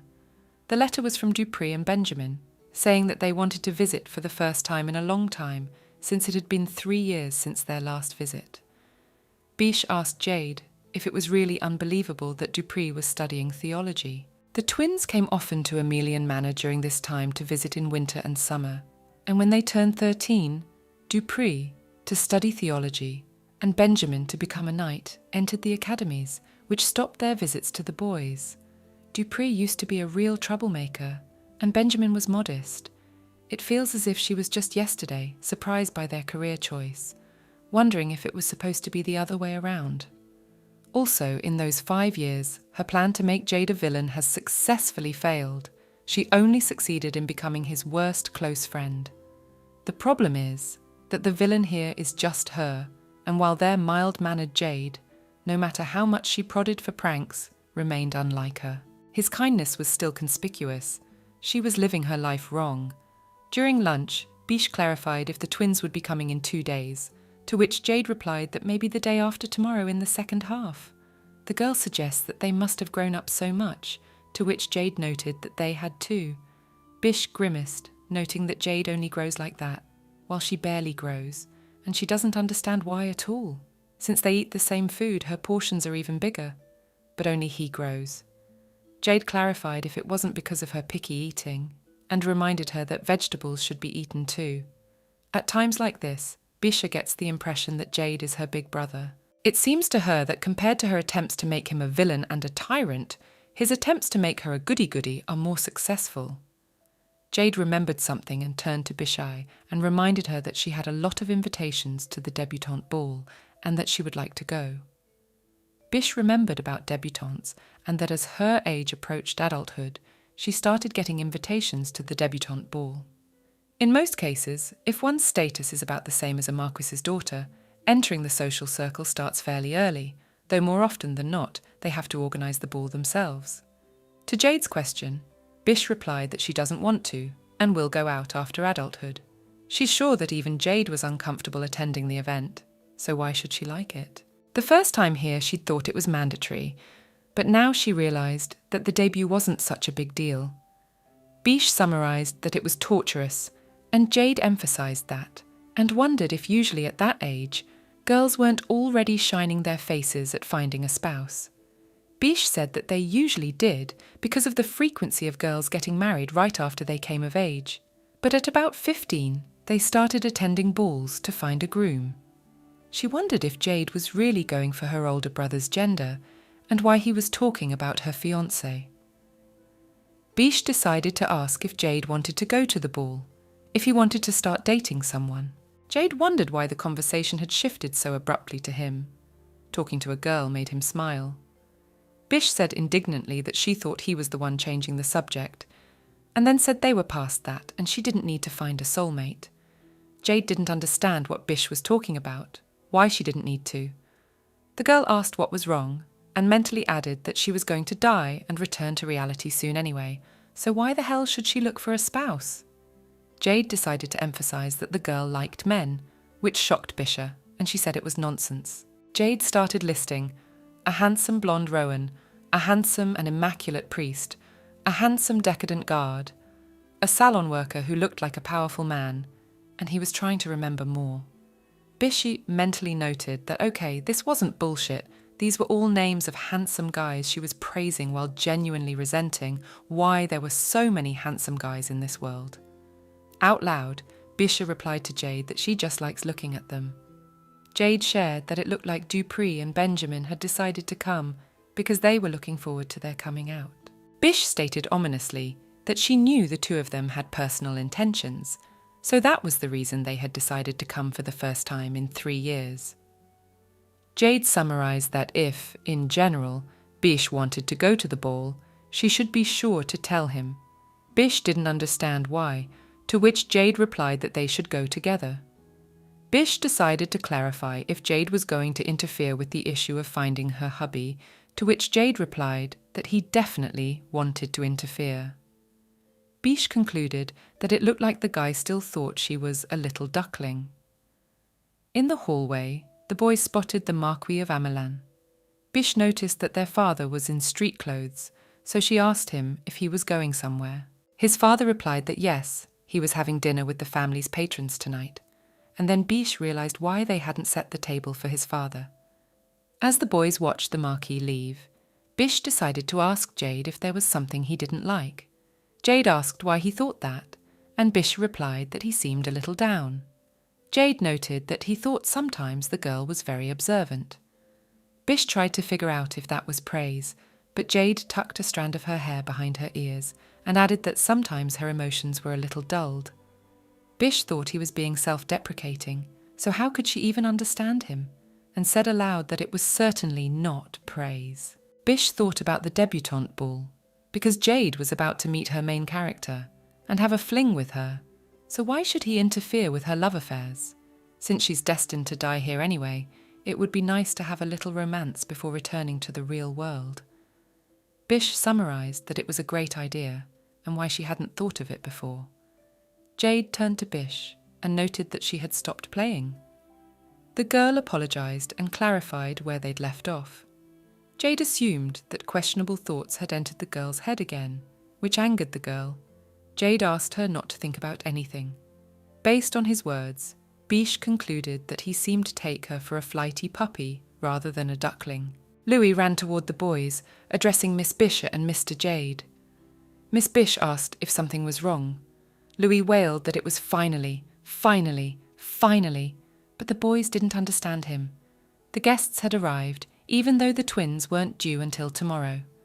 Luis wasn't talking about them. He held out a letter and stated that it was for Mr. Jade. Bish thought it was a love letter and indignantly asked who it was from. Luis stated that she had misunderstood and the letter was sent by His Majesty Archduke Carpmel. The boys were surprised that he replied after 5 years. His Excellency the Marquis had been writing him letters every 3 months all this time. She wondered if the Archduke had been wandering around for 5 years and had only just returned home, and then she wondered aloud why the answer had come only now. Louis replied that he did not know the reason, but Jade replied that this time he had personally sent him a letter. Bish was surprised and decided to wonder what Jade had written in it. It turns out that his father had been tirelessly writing letters to the Archduke for the past 5 years to ask him to be Jade's magic teacher, but he had just ignored them, not even bothering to reply. Jade claimed that he had just written something that might interest him. Bisha was interested and asked to take a look, to which Jade simply summarized that the Archduke was coming. Louis and Bichy were shocked to find out if he was going to be Jade's mentor and really come to them. Jade added that the Archduke would be joining them by the end of the summer. Louis excitedly clarified whether Jade was sure of that. The Archduke had indeed written that he would be at your place by the end of this summer. So much for the unexpected. Biche doesn't know whether to be happy or frightened by this turn of events that didn't happen in her previous life. Her intuition tells her that this short line in a letter, arriving 5 years later, will soon bring a storm to their estate. A mistake by the imperial family, born without magic, to a woman of low birth, the bastard crown prince, Prince Jade. We watch the moment when the Marquis turned to the young prince and asked him if he wanted to go with him. Already in the carriage, Fritz said that upon his arrival at the manor, Jade could call him Marquis. From now on, his full name was Jade Mercian. The Marquis added that he was going to introduce the young prince to all of his pupils. Only the Marquis himself, his secretary Louis, and his daughter Biche know that Jade is the crown prince. Biche is Jade's 1-year-old, and the boy remembered their first meeting when Biche said her name and asked him. As an adult, Jade had only dreamed about it all, and since then he had met his 5th spring with Biche. Suddenly, something pricked Jade's heart. The next day, the twin brothers arrived at the Marquis's estate. Dupree was the first to fly to hug Jade, past Biche. The girl began to ask indignantly what they were fed, how they'd gotten so big, and if Dupree was invisible to her. Because of Dupree's tailing of Jade, Biche concluded that she should have beaten him more as a child. Benjamin smilingly pointed out that Biche hadn't changed, to which the girl replied that it wasn't her who hadn't changed, but that they had grown up too much. Biche herself turned that Benjamin had such a strong physique and suggested to everyone to look that it was their quiet Benjamin who had become a knight. It was the first time she had ever met such a thing in her long life, to which Dupree pointed out that she was only 15. Taking Benjamin's hand, Biche noted that his skin had gotten rougher and his muscles were so freaky, and then she summarised and suggested that Benjamin get a hug too. In her mind, she realised that their embrace would be much tighter than Dupree's and Benjamin's. Suddenly, Jade called out to her and tugged at her dress. The girl didn't understand why he did that, since she and Dupree were hugging, to which Jade replied that it was normal between boys. Biche didn't understand why he was so conservative. Was it normal for members of the imperial family, and summarised that Jade was a nerd. Biche stood on her toes to ask Benjamin to explain to her that Jade had been overprotective of her lately. He seemed to think he was her big brother. At that moment, Jade called out to Biche, and holding out her hand told her to go to her. The girl thought and decided that okay, they should go. Benjamin wondered if Biche didn't realise that Jade was taking care of her like a brother. Everyone in the manor knows that Jade is willing to go through fire and water for Biche, and how could they not notice, even though the two are still the same? Biche and Jade asked the twin brothers how life was for them at the academy, and asked them to tell them. The twins specified what exactly to tell them about, to which Biche asked about how their classes were going, which teachers they didn't like, which girls they were getting on with, that sort of thing. All 3 boys looked at Biche and questioned her about the phrase, getting it on. Biche mentally twitched herself that she had just said that, because there was no such slang in this world. Biche thought about explaining it to them, then told them that it's when the heart knock knock knock knock and everything blooms in the soul, kind of like the sweet love atmosphere floating around when a guy is around a girl. Dupree started laughing, which angered Biche, and she asked him what was so funny. The guy almost burst out laughing and replied that it was nothing, then added that Jade had said that Biche was gradually becoming more like a guy, and Dupree had just confirmed what he had said. Biche was shocked. They were arseholes, quietly discussing her in their letters. Biche threw a glance at Jade. He in turn decided to look away, whereupon Biche shouted, No, it's not like that." Biche decided to ask Dupree why he had decided to become a priest, to which he asked if he wasn't suited. The boys were smiling sweetly at each other at this point, and Biche added that there seemed to be a new religion in their empire, to which Dupree asked what kind of nonsense that was. The girl pointed out that isn't the force Dupree believes in Satan, he's a foreigner. Dupree was indignant. but the next moment he folded his arms and began to beg forgiveness from the almighty Mrs. Joseph. He began to ask her to show mercy and absolve him of his sins. He was clearly practicing patience with Biche, who looked at Dupree and realized that the study of theology had changed him, and she waited for him to boil like a kettle with anger. The girl recalls the four of them going to church, and Dupree then taking a very long and thoughtful look at the statue of the goddess. The guy who'd been rude at Jade's first meeting with him had at some point become his clingy friend. As he sipped his tea, Biche noted that he'd been trained with a wooden sword. Biche remembered her other twin brother and turned to Benjamin and asked him how he had discovered his talent for fencing. With a smile, Benjamin replied that he simply passed the qualification test. From his answer, Biche noted that her cousin's modesty was still with him. Looking at the boys, she began to note that Jade would become a tyrant in the not-too-distant future. Dupree had chosen the path of a priest, and Benjamin had great promise as an apprentice knight. Biche wondered if this was how the plot was supposed to go. As the boys were walking around the castle, Biche shared that it was the first time they had seen each other in such a long time, and she was excited, then asked the boys if they were excited. Benjamin replied that he was too, but Dupree wondered what the girl was talking about, since it had only been a short time. Biche ran her hand through Dupree's hair, noting that he was still insincere, and she could see that his cheeks were flushed. Jade appeared next to Biche and called her by name and took her hand, and the girl responded to his actions by asking, "What again? Can't you even stroke her head?" Dupree indignantly replied, "Is that what she calls stroking?" Benjamin replied that he thought he understood, but Biche didn't understand what it was, if he understood Jade's behaviour, but she wasn't a biting dog and only hit them. Dupree indignantly clarified if that meant it was okay to hit them. Benjamin wondered if he should go ahead and said aloud that Jade didn't behave that way with everyone, but only with her, because he was protecting her. Biche sincerely didn't understand what he meant that he was protecting. The girl stated that no, Jade treats her like she is a wolf that was let out of the cage. He is shaking with fear because he is afraid that she will make a mess.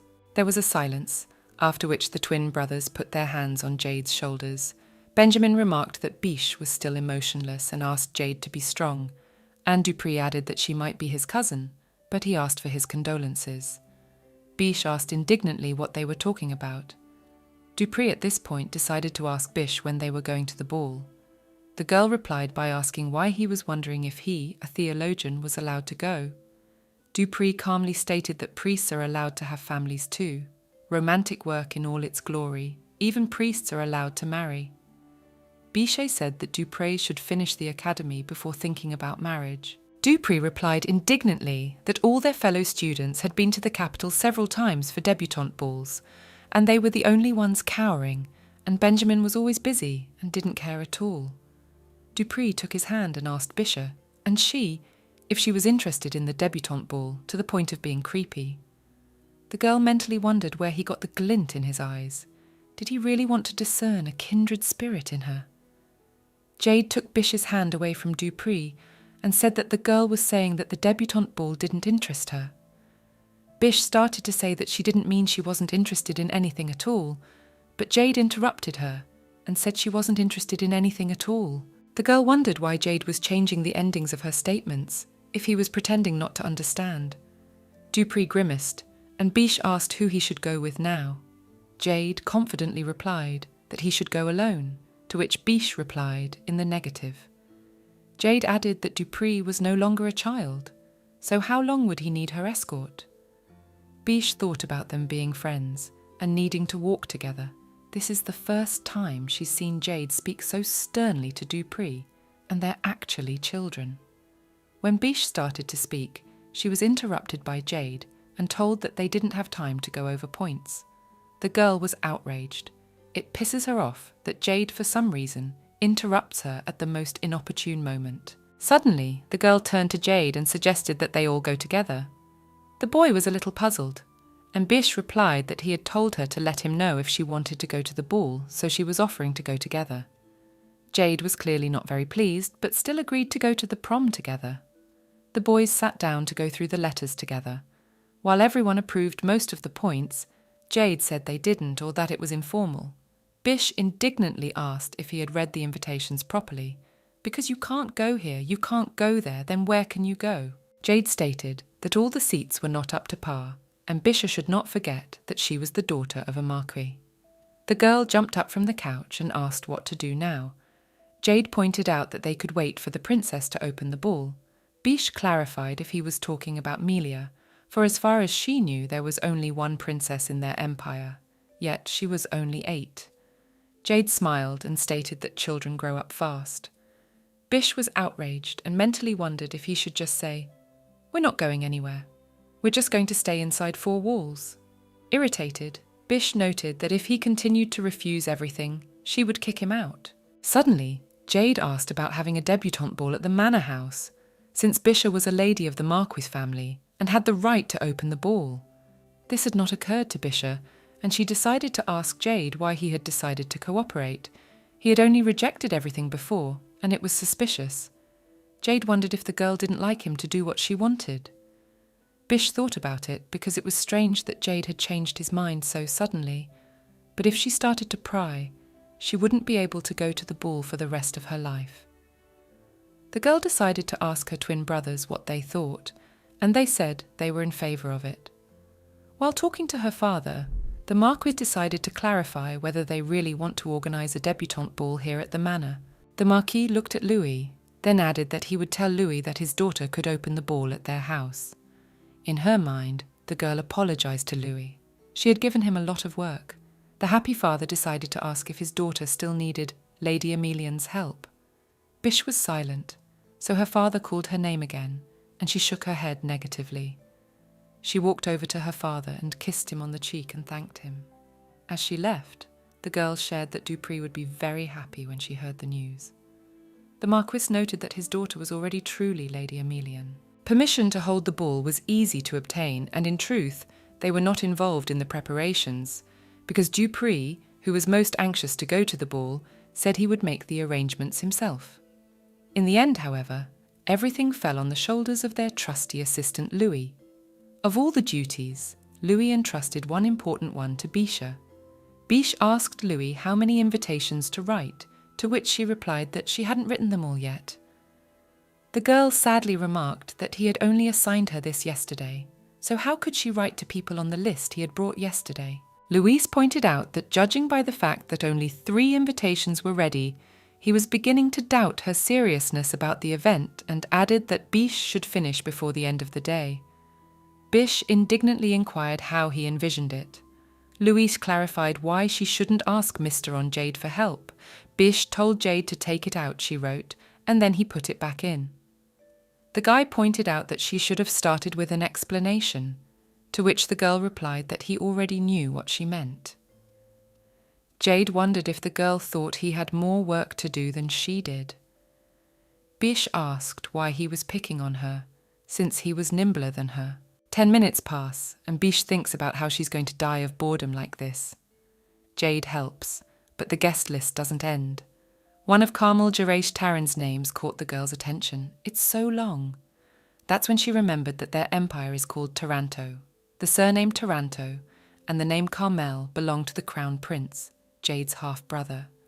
The girl's hands were trembling. She didn't know if she had to invite him.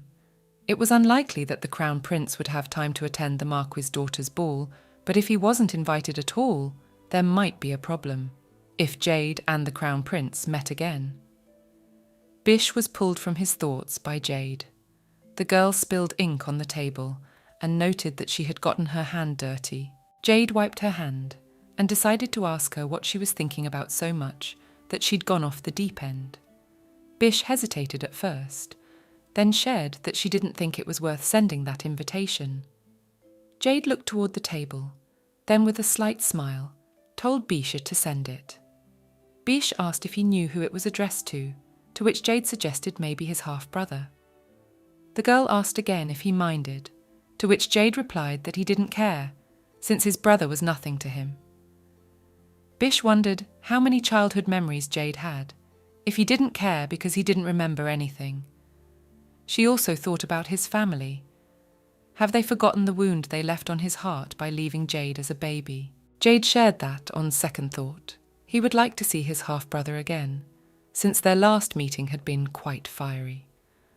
Many questions popped into Bish's mind. Had they really been close enough for him to have those memories? If her memory serves her correctly, in the original, Jade killed his brother begging for mercy with a single sword blow. Bish once again clarified if she was sure to invite him, to which Jade replied that she was, and she shouldn't worry about him so much. The girl wondered why Dupree's proposal seemed so tempting to her, since it was completely crazy, and Bish noted to herself that she was being thoughtless. At first, she thought the debutante ball was a great opportunity for fun, and she wanted the twins and Jade to have a good experience. However, how did she get to be the organizer of all this? Although it was her own fault, there was no one else to blame. Jade called out to Bish and motioned for her to continue and have a chocolate chip cookie at the same time. The girl mentally noted that Jade could see through her sadness. The next morning, Bish ran through the corridors of the manor, calling for her twin brothers, Dupree and Benjamin. The maids alerted Lady Emelian that they had not been seen here. The girl wondered where the boys had been washed up at dawn. She found them and asked what they were doing here, for she had been looking for them. The guys replied that they were having fun and why a grown girl would walk into a guy's room without knocking. Bish had decided to ask him why he wasn't organising as promised, and while she and Jade were writing a huge pile of invitations, Dupree had gone to the capital to have fun. Bish noticed the magazines on the bed and asked the guys what they were looking at, to which Benjamin told her that she was just in time. They were looking at new tuxedos. Dupree added that he didn't hold out much hope for Bish's taste, of course, but decided to ask her for recommendations. Almost all the tuxedos were black, black, grey with black, black with blue, black with white. There seemed to be all black. But if she told Dupree that... Bish pointed to the white tuxedo. It looked neat and nice, so it would be 100% eye-catching. Jade pointed out that it was just a template, and it wasn't even coloured. Bish mentally cringed at how she'd gotten so lucky to pick the sketch. The twin brothers cried with laughter and told her to look at Bish, and Dupree thanked her. For now, he realised that any choice he made at random would be better than hers. Bish indignantly told him to settle down, and for Benjamin not to laugh either. Benjamin apologised, and remarked that it was just funny why she chose him in the first place. Bish angrily replied that yes, fine, she has a taste problem, but what's next? Let them choose and they'll go. Bish asked if old age had jogged her memory. It was time to open the wish box. The boys remarked that time had flown by so quickly. Bish noted that Dupree was a chump by nature, but how could Benjamin and Jade forget? Dupree indignantly asked what she had just said. However, he pointed out that Bish wasn't interested. So why the sudden excitement, since she had said it was a scam? Bish replied that she wasn't interested. She just remembered. Dupree pointed out that she remembered the exact date, to which Bish indignantly replied that it was pure chance. She had a good memory. Mentally, Biche noted that yes, she was dying to know the wish of her 10-year-old childhood friend, which could affect her fate in the future. So one night she decided to dig up the box, but Luis and Sophia noticed and gave her a good kicking, so how could she forget that? Biche turned her attention to Jade and asked him why he was smiling. He told her that it was nothing and that whatever she was thinking, he had just remembered it. The boys looked at Jade in puzzlement, barely containing their laughter. Dupree was digging a hole and turned to Biche and asked her if she was sure it was here. For some reason he didn't think it was. Biche hesitated, but replied that she was sure it was around here somewhere, oddly enough. Jade suggested that they try to poke around some more. Dupree wondered if they'd buried it that deep, to which Jade replied that maybe they had, and he had a happy look on his face. Then Biche turned her attention, asking if it was her. The boys noticed that the box had faded. Jade shared that if the box is no longer shiny, it's okay to open it, and it's a sign that 5 years have passed. Dupree encouraged the boys to open it. Biche pulled out a leaf and wondered whose wish it was, and read that it said, "Wish to be a knight." Dupree noted that it was definitely Benjamin's, to which Biche noted that it had come true, just like magic. The next piece of paper said, "I want to meet a dragon," and Biche assumed it was Jada or Dupree. Dupree embarrassedly replied that it was his. Biche noted that a dragon, such innocence, do they exist in reality? Dupree embarrassed and excitedly replied that he was very young. The next wish was for Biche, who wrote, "I want to grow up to be the most beautiful girl in the world." Dupree clarified that she had really lost her mind. Biche indignantly replied, "She can't have her own wishes. She was naive when she wrote that too." Dupree added that there are things a god can accomplish and things he can't. Biche clarified that her wish could not be granted, to which Dupree replied that only if she had a conscience. Biche didn't understand why she was so surprised. Is becoming the most beautiful in the world so much more implausible than meeting a dragon? Biche noted that her wish was ridiculous, but at the time, it seemed to her that it was exactly what a 10-year-old girl would have wanted. She wondered why they were reacting the way they were, and if Jade and Benjamin wouldn't contradict Dupree. Out loud, the girl noted that only Jade's wish remained. His wish was, "Please make the wishes of Biche, Dupree, and Benjamin come true." Biche noted mentally that it was a commendable wish for a 10-year-old. The boys noted that Jade was one cool one of them. Dupree hugged Jade in tears, to which Biche mentally called Dupree a dope. He reacted very differently than she had. In the end, 10-year-old Jade's wish didn't affect the original in any way. It was okay to not have a shovel date. Dupree noted that only Benjamin's wish eventually came true, to which Biche asked if hers hadn't. The guys looked silently at Biche, who eventually just congratulated Benjamin. Next came the day of the debutante ball. Everything was prepared for the ball as planned. Louis was so sensitive that it was hard to even talk to him in the hallway. Other estate workers were alerting him that it was time for the second band to arrive, and about the lights in the centre of the banquet hall. And Dupree and Benjamin were so busy shopping in the capital that they hardly ever appeared at the manor. One of the workers notified Mr. Dupree that the suit he had ordered for the reception had arrived, to which Dupree replied to put it there. Another employee asked Mr. Benjamin what they should do about the tie.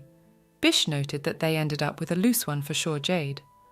Guy noted that Biche seemed more carefree than he was. Biche shared that Louise was in charge of everything, and he kept her away when she wanted to help with anything. Then asked Jade if she didn't inspire confidence. Jade replied that Louise was very worried. Since there was no hostess in the house to manage her ball, he took the event very seriously. He asked her not to worry. If there was any flaw, it would definitely be corrected by others. Louise wants to see Biche happy. Biche thought about what she knew, Jade had correctly remarked. Since Biche's mum isn't here, Louise is trying to make sure that people don't feel the absence of his mistress. Biche smiled, noting that there was no way to dissuade him, and she was generally fine. Mentally, she noted that she thought it would be nice to feel the warmth she hadn't been able to feel last time due to stress. Suddenly, a maid appeared and turned to Miss and asked why she was still here, since it was time to clean up. Biche pointed out that there were still 5 hours to go. The maid nudged Miss Emelian, which was true. They were running out of time. They needed to get to the dressing room. Biche waved to Jade, saying they would see each other later. Just like that, their debutante ball began. Biche looked at the amount of stuff and asked what it was all about. The maid said they didn't know what colour would suit Biche today, so they brought all the dresses. Biche clarified if she had to try them all on. The maid pointed out that His Excellency Markic had picked them out for his daughter personally, so she would have to try them all on. She also noticed the jewellery and asked what kind of jewellery it was. The maid replied that it was jewellery that Madame Marquise had loved during her lifetime. Sophia and Ellie were ordered to start with the styling, and the girls immediately began to follow orders. They evaluated each option. Then it didn't suit Mrs. Style, then it added age, then it was too flashy, then the previous option was better. Or there was a suggestion for blue. It looked very neat. Miss Biche was asked to try on a great many dresses. One of the looks was liked by all the maids. They were delighted and commented that it was just right. Biche said that everyone did a good job, very beautiful, and thanked everyone. The girl turned to Sophia and decided to clarify if it was her imagination or if she had tried on the dress first. Sophia remained silent, and Bish thought dejectedly about the fact that 2 hours of her life and they ended up choosing the very first dress, and she had been twisting and turning for so long. She also thinks that's why, when shopping, you should buy what came to mind first. Sophia noted that Madame Marquise loved the necklace, and she thinks that Mama Biche would be happy to see how her daughter has grown and how beautiful she has become. Biche asked Sophia to stop. It was such a nice day. Why her? Sophia noted that Mistress was right. She was getting a little emotional. Biche recalled Jade saying that everyone was so worried because there was no mistress in the house to manage her ball, and Louise took the event very seriously.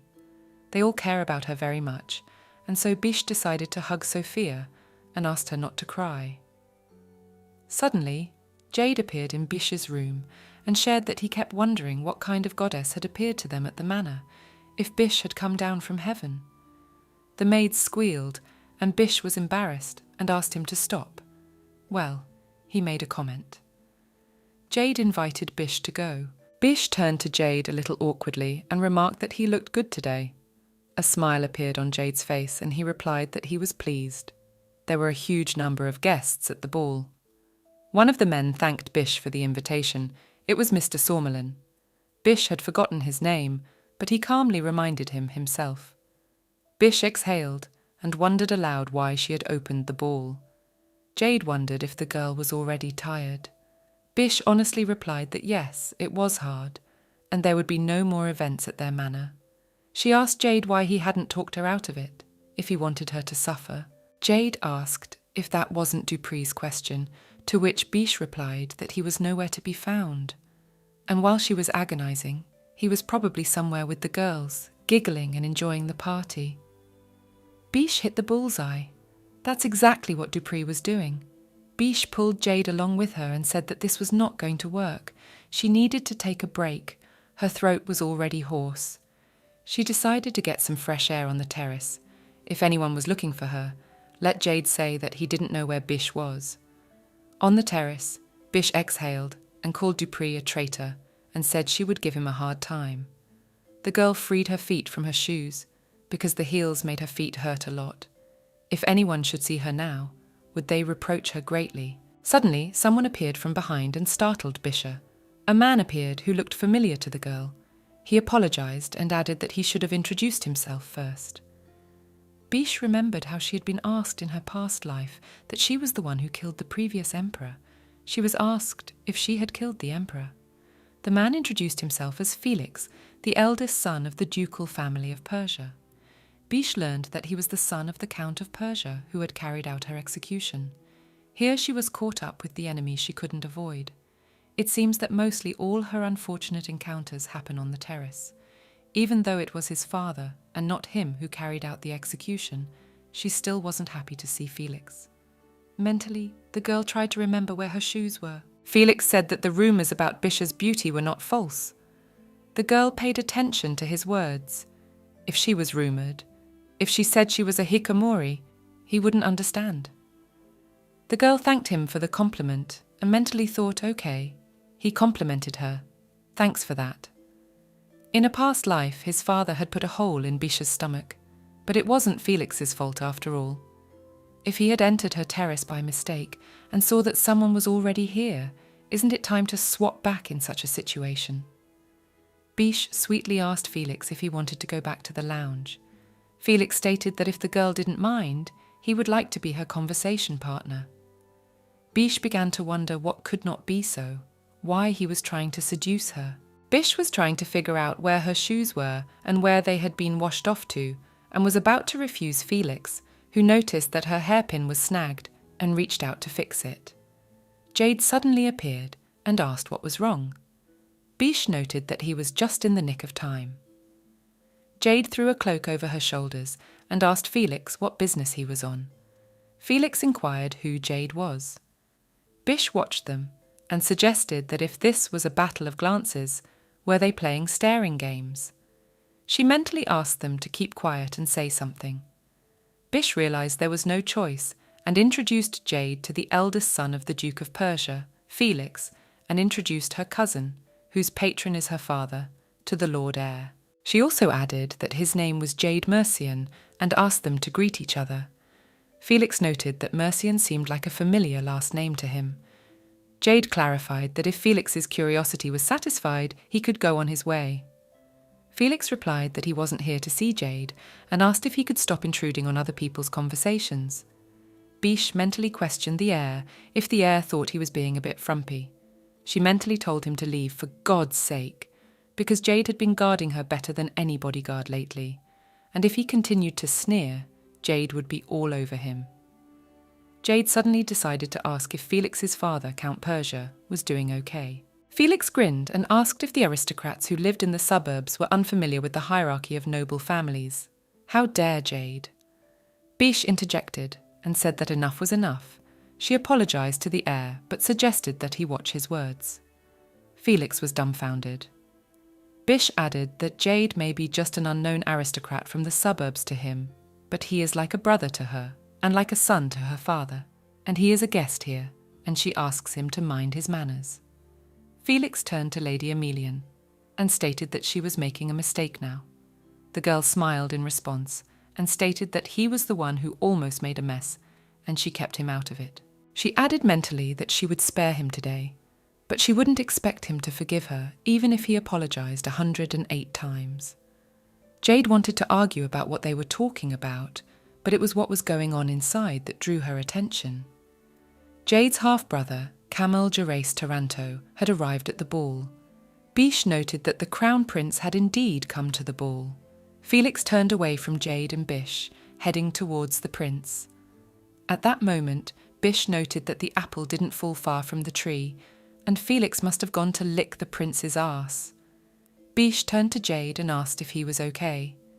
Jade didn't answer anything but asked the girl to sit down. Jade decided to help her put her shoes on. The girl asked indignantly what he was doing, to which the boy asked if he could see.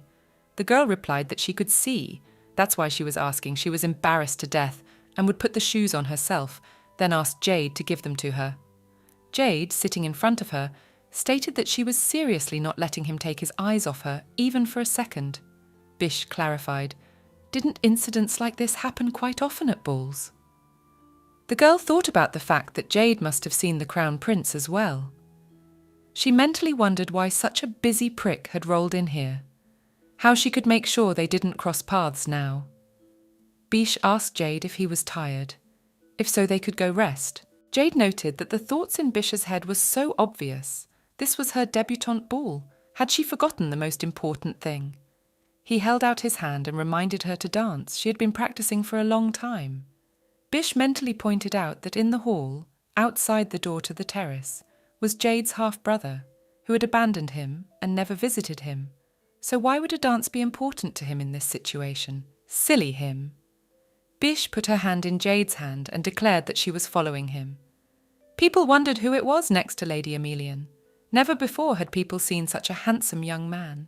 Someone he reminded them of, black hair and amethyst eyes. Jade offered to see how much Biche's dancing skills had improved, after which he asked her permission to dance the first dance with her.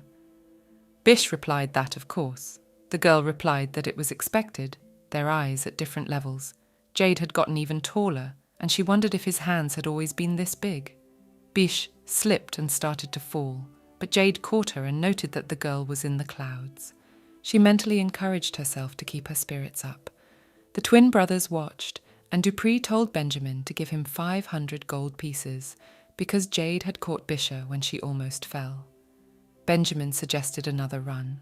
Dupree asked his brother if they should go down and greet the Crown Prince, to which Benjamin replied that Dupree was right. Dupree turned his attention to the prince and wondered where he was looking so intently. His gaze aims across the ballroom toward Jade and Biche. Already after the dance, Jade gave Biche a glass and asked if she was tired. The girl asked indignantly if he'd been secretly learning to dance from her. They must have gone to the ball with Dupree. Jade retorted by asking what the hell that was all about. Suddenly someone turned to Lady Emilian. She begged him not to approach, wishing with all her soul that she hadn't run into him. Biche placed her glass on the table and greeted him, the light of the entire empire, His Highness the Crown Prince. The prince thanked the girl for the invitation. Biche bowed to him, saying that his visit to such a rundown place was an honour. Mentally, however, the girl thought it was not an honour, but an absurdity. Does the Crown Prince have no business at all why he showed up? Lady Emelian was embarrassed and wanted to introduce the person beside her, Jade. But the prince interrupted her and stated that he knew the man well. Bish remembered that the Crown Prince seemed to be 4 years older than Jade, so who knows if they might have gotten close before the moment of separation. And Jade's reaction is not that bad in her opinion. The prince clarified whether Jade was her cousin. Even someone as unintelligent and empty-headed as she realised that he denied being Jade's cousin. Bish called him a freak who has no conscience. Not only did he abandon his brother, but he hurt him. Bish aloud asked the Crown Prince to enjoy the evening. Bish was walking forward with Jade, following behind her, constantly calling her name, and at one point she all-D turned around. She mentally called Jade a chump, a stupid and stuffy guy. Out loud, she sharply declared that she wanted him to be emperor for sure. Jade noted, silently, that she was at it again. For 5 years she'd been telling Jade that he should become emperor, and her words had become a habit, necessary to brainwash him. But today she spoke in complete seriousness. Bish seriously told him to be emperor so that they would no longer dare to despise him, for he was not angry at all. Jade turned to Bish and said that he was not interested in ascending the throne at all. The girl didn't understand about something. He needs to become an emperor. And already mentally she added that he is also destined to meet the main character, break the curse and live happily. She started asking him questions why he doesn't want to which he replied that it's all because by getting this place, he will be deprived of much more. Bish sincerely didn't know what he was talking about, but she mentally suggested that maybe he was right, because the title of emperor takes away many valuable things, such as feelings, connections, time, and even his health. Jade asked the girl why she wants him to be emperor, why she wants him blindly. Bisha was angered by the words, and she repeated his word blindly. Yes, she repeated it many times as if out of habit, but by no means blindly. Jade noted that she sounded like she was willing to sacrifice her own life for it. Bish clarified what he meant. Jade took her hand and told her that he didn't want to lose her, whatever the reason. Bish realised only now that everything she'd done up until now had gone wrong. 5 years after the rebirth, doubts about her true desires began to visit her for the first time. She began to see the people around her as her family, and yet Jade seemed to know something. Already in her bedroom, the girl remembered Jade's words about not wanting to lose her. At that moment, she indignantly asked what he was saying.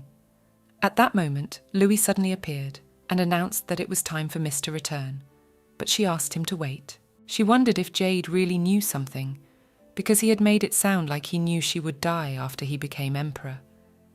She wondered if it was possible that Jade knew she was going to die, or if he was just worried. But she thought it was nonsense. Could he really see the future, and was magic involved?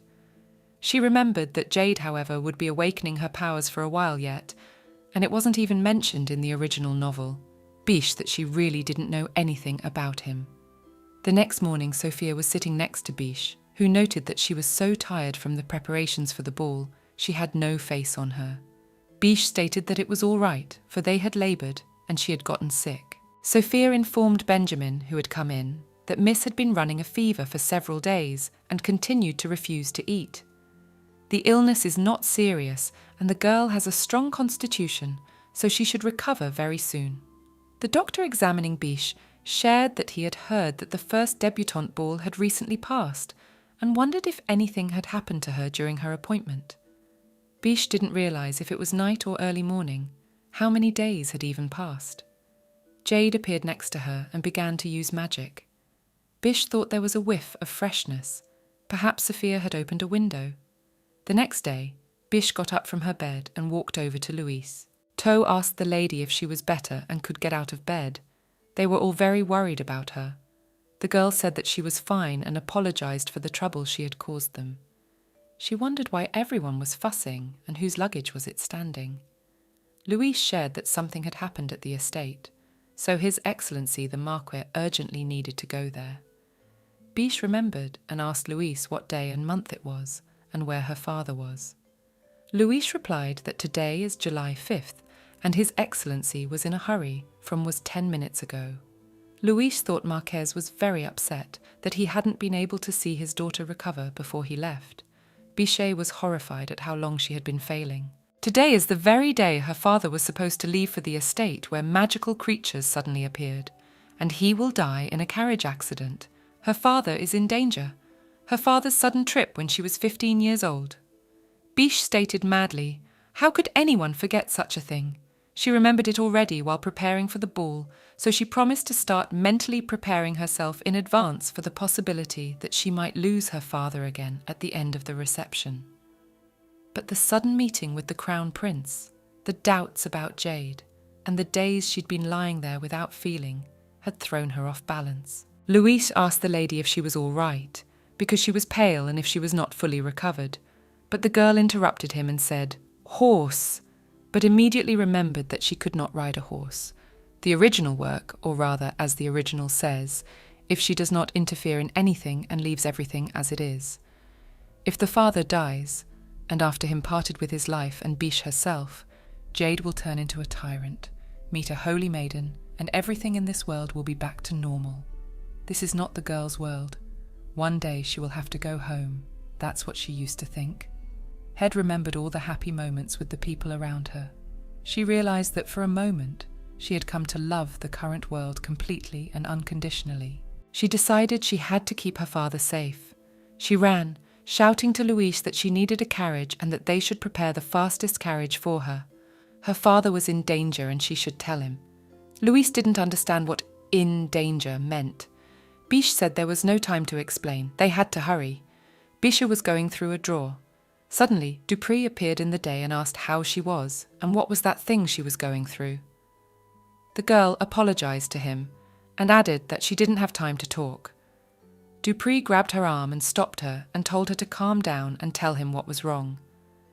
Biche stated that her father was in danger and she had to save him. Dupree didn't understand what she meant. What danger? Bichet stated that it was a carriage incident. There was going to be an accident, so she needed to catch up with her father and prevent trouble. Dupree took Biche's bag and stated for them to go. Biche indignantly asked him what he was doing. She didn't have time. Dupree replied that she herself had said His Excellency was in danger, so they would go together. The girls clarified with him, "Doesn't he know what danger means? Let him stay home?" Dupree shared that he has sacred power, however it is weak, but what can help them? Biche agreed nonetheless, and they headed forward. They were notified that the defenders would be following them. They needed to stay out of harm's way. The Marquis first planned to look into the village of Rupelia, and if they went there, they could meet him. Louis asked them to be careful. Dupree decided to ask how the girl knew her father was in trouble. Bichet thought about it, because the situation was urgent, so she wrote to Louis and Dupree an event that must happen in the future. There was silence in the carriage, but it was broken by Dupree, who asked her sister if she had some sort of gift of foresight. Bichet replied briefly that she did, to which Dupree asked if Jade knew. She recalled his words about her being willing to sacrifice her own life to make him emperor. Biche replied that she wasn't sure. Well, someday she and he would discuss it. Dupree replied that it was fine and he would not bother her anymore. She could tell him later. The girl started to thank her brother, but she didn't have time to finish as their carriage was attacked. The girl wondered if the incident with the carriage and her father wasn't just an accident. Dupree shouted to her sister to be more careful. At that moment, Jade was reading a window book and noticed a flock of crows flying by. They came running to him and alerted the lord that there was trouble. He clarified whether Biche had really gone to fetch her father. The boys who had attacked Dupree and Bichet's carriage cursed. "What's the matter? There's no one there." The other bandit asked if he was sure he was not mistaken. The bandit replied that he was sure the young brothers were there by their sister. However, a magic ball flew at the bandit and washed them away. Dupree said, "Lightning, wow, they are cousins with Biche. The kinship with her he can't even imagine." The boys are beside the body of the coachman, who was killed by arrows in the back. When the carriage overturned, the boys fell into the bushes, so they were unharmed. But if it had not been for Dupree, they would have been dead by now.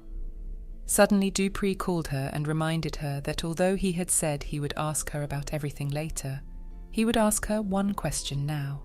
He clarified that the girl had said that her father's carriage would just crash if she was in charge. Was that true? Dupree noticed that judging by the equipment and skills of these men who attacked them, they were not simple brigands but assassins, mercenaries. In a previous life, Bisha's father had an accident when the carriage overturned. She clenched her fist and wondered if the original didn't say everything or if the plot events had changed. Perhaps it wasn't an accident, but a contract killing. Dupree pointed out to Bisha that he thought her father was over there. Not far away from them, smoke was coming from the woods. Bisha's father was alive with 2 guards, his carriage on fire. Suddenly the Marquis heard his daughter screaming and asking him to move farther away. The next moment, there is an explosion. The girl runs to her father and asks if he is okay. Dupree indignantly asked if she was crazy to throw fire magic balls in the middle of the forest. At that moment, they were overtaken by the defenders sent by Louise. They asked Mr. Marquis and Mrs. Bichet if they were unharmed. Besides her, the Marquis and Dupree, they have 6 men on their side. Meanwhile, the opponents have 4, so their chances of victory are high. However, 2 of the guards were immediately killed. Biche thought that it was an ambush, if there were more enemies hiding nearby. The coachman who was driving them and the guards were killed. Dupree shouted to Biche to get a protective magic item. The girl thought about the fact that the people who had literally just been breathing were now dead. A dagger flew at Bisha, but her father blocked her, and it hit him in the shoulder blade.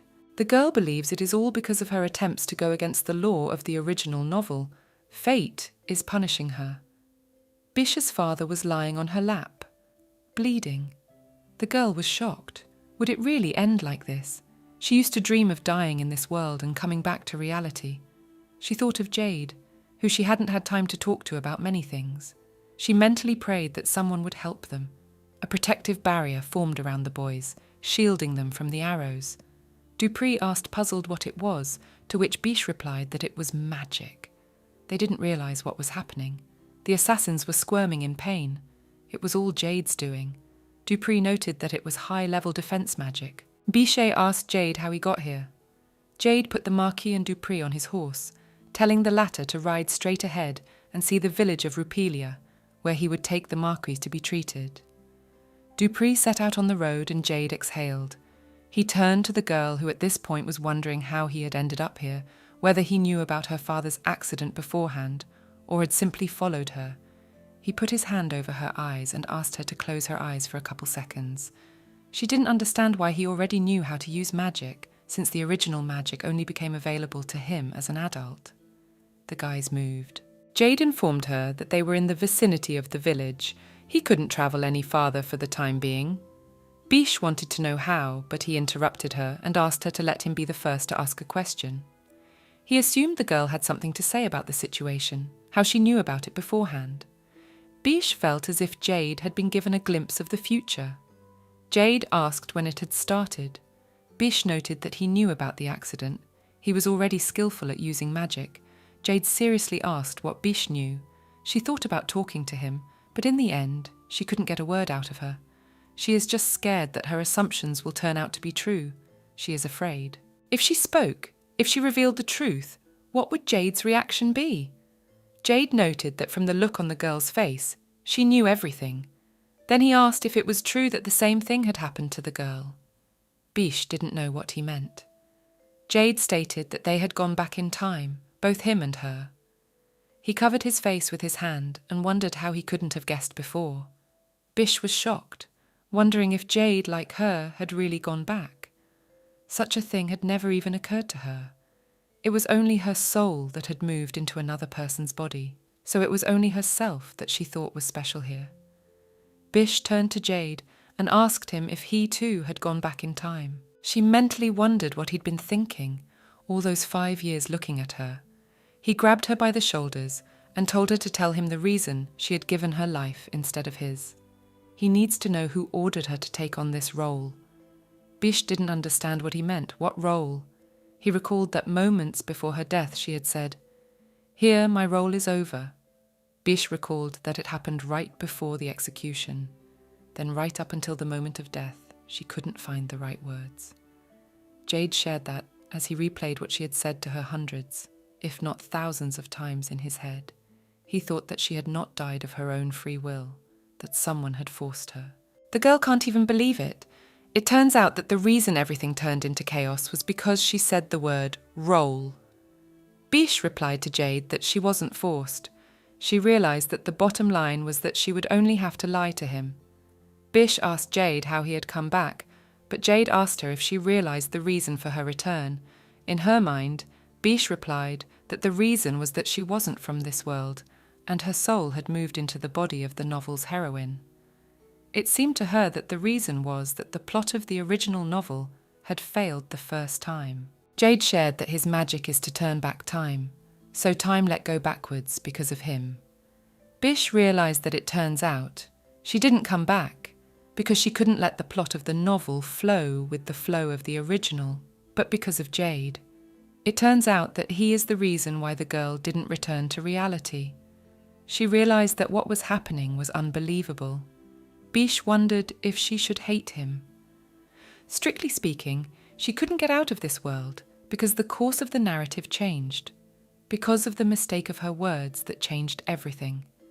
Jade had already become different, and the plot of the original split into small pieces. In other words, it means it's hopeless from here on out, and she believed that if she did it right the second time, she could get home to the real world.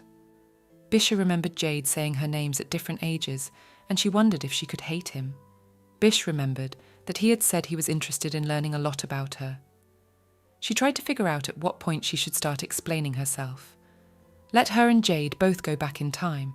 Would he believe that this world was inside a literary work, and when he found out that he was just a fictional character in a novel, how would he feel? Jade told her to forget it. She doesn't need to explain anything. The girl didn't understand how, why. Jade stated that it didn't make any sense anymore. The main thing was that from now on she wouldn't leave him anywhere, that she wouldn't disappear in front of his eyes again. Jade started crying and suddenly collapsed onto Bish's shoulder. The girl worriedly asked what was wrong with him, and then remembered the madness, the curse. Jade clarified if it was because of magic. Bish shouted that it wasn't. Let him not use it anymore. The guy asked her to be quiet. His head was buzzing. He asked her until the people from their manor came. Don't move, hold out. He added that he wasn't in any pain. He would just close his eyes for a while. She didn't care anymore. If there was a god, she was begging him, begging for Jade not to be hurt. Louise turned to Mrs. Bish, who in turn asked how his father was. Louis smiled slightly, and the next moment Bissy was already in her father's chambers. The Marquis asked his daughter if she had hurt herself anywhere. Bichet replied that she was fine, and so was Dupree, which her father was glad to hear. However, the girl noted that Jade was the only one who had fallen off her feet. Marquis inquired as to how that had happened. The father decided to still ask his daughter how she found out about the accident. The girl clutched the hem of her dress and said she would tell him when Jade woke up. The father stroked his daughter's head and remarked that she must have been very frightened, so she should go rest, or she wouldn't have a face on. He clarified, she must have been up all night, right? Bichet replied that she was, and thought mentally how glad she was that her father was well. But at that moment, her father grabbed her cheek and said angrily that it had been reckless of her to follow his carriage, so he asked her not to do such dangerous things in the future, and that he had to scold Dupree. Biche noticed that it was the first time her father had scolded her, but afterward, her father thanked her for coming to his rescue. She mentally noted happily that she had succeeded in saving her father in this life. Benjamin asked Brother Dupree where Biche was. He replied that she was at the funeral of the knights and servants who had died in the attack on the carriage. Benjamin asked why. Since the Marquis still hadn't recovered, so the Biche went in his place. Dupree had noticed that she had changed, and Benjamin hadn't even realized it was possible, and neither had Dupree. It had been 4 days since the accident, and the boys wondered when Jade would come to her senses. Biche returned to Jade's room and immediately asked the twin brothers how Jade was doing. Dupree sadly replied that he wasn't awake yet and shook his head. She also asked what the priests were saying. The brothers told them that Jade had used too much magic, but no matter how much they explained, the priests still didn't believe them. Bish thought that it was understandable. After all, the current mages were no longer the ones who would be revered as in the past. The magic passed down from generation to generation has waned and lost its adherents, so nowadays most wizards only use magic for tricks. However, Jade, being the protagonist, is naturally not one of them. Even though magic did not appear at an early age, Jade has the most outstanding magic power among the blood descendants of the imperial family.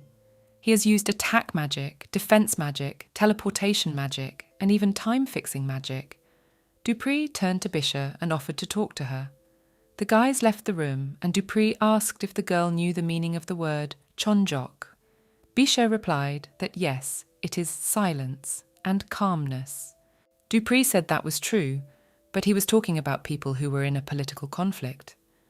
Bish clarified why Dupree was suddenly talking about politics, and then it occurred to her that perhaps what he meant to say was that there had been an incident with the carriage. In her mind, Bisha added that her father had no political enemies whose relations were so bad that they would threaten to kill him. Dupree added that they were only speculating. Bish summarised that it appears that her father's political opponent decided to attack him and disguised the murder as an accident, but why and who decided to do it? The boys gave a name, Dirtle Emelian. Bish was horrified and questioned why her uncle would go to such a length. Benjamin recalled how when Dupree was a child, he said that he heard his parents talking about Jade. Around the same time, strange rumours started circulating in the imperial palace. It was rumoured that His Majesty was hiding his child, and right after that, the Marquis took Jade under his guardianship and took him to Emelian Manor. Bish asked why the conversation was suddenly about Jade. Dupree shared that he thought everyone in the imperial capital knew that Dirtle Emelian was a candidate to be the heir to the throne. Benjamin asked Bish to think hard, since Dirtle had seen them. Bish thought about it and assumed it was at the debutante ball. She realised that this was it, so the plot changed. In her previous life, she'd gone out at someone else's ball and Jade's status hadn't been revealed. Even on the contrary, he was ridiculed for his low status.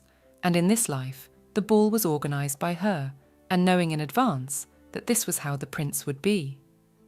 As a result, all the guests noticed the similarities between Jade and His Highness, and Uncle Dirtle was no exception. Bish mentally called herself a fool, a silly, silly fool. Dupree patted her on the head and told her not to think about it. It wasn't her fault. He was the one who asked her to organise the ball. The girl thanked him. Bish looked at Jade lying in bed thinking that he too had travelled back in time, so that at 10 years old, Jade was already an adult. His behaviour was actually quite mature.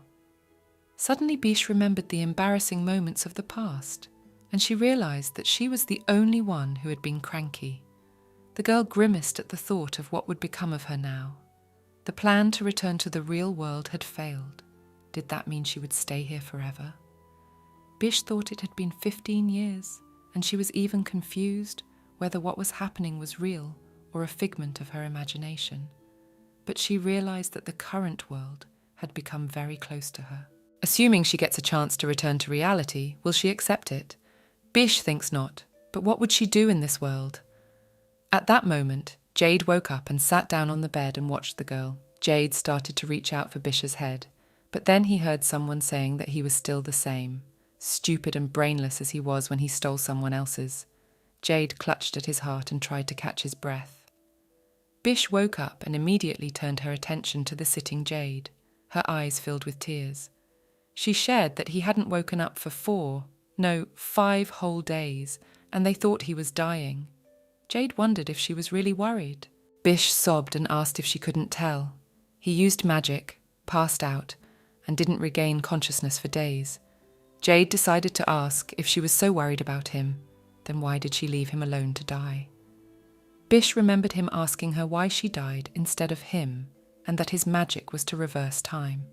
Jade distracted the girl and asked her to look at him, and stated that he wouldn't blame her for dying, for leaving him, or even for keeping her return back in time a secret. He added that it was enough for him that Bish was alive. The girl wondered how one could be so magnanimous as to forgive for all of this.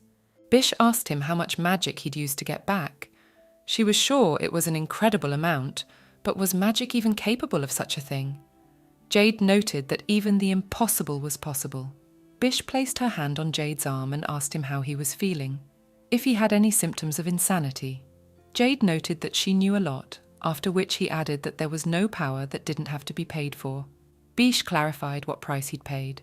Jade replied that he didn't know yet, to which Bish called him a fool. But what if he'd gone to the other side or turned into a psycho?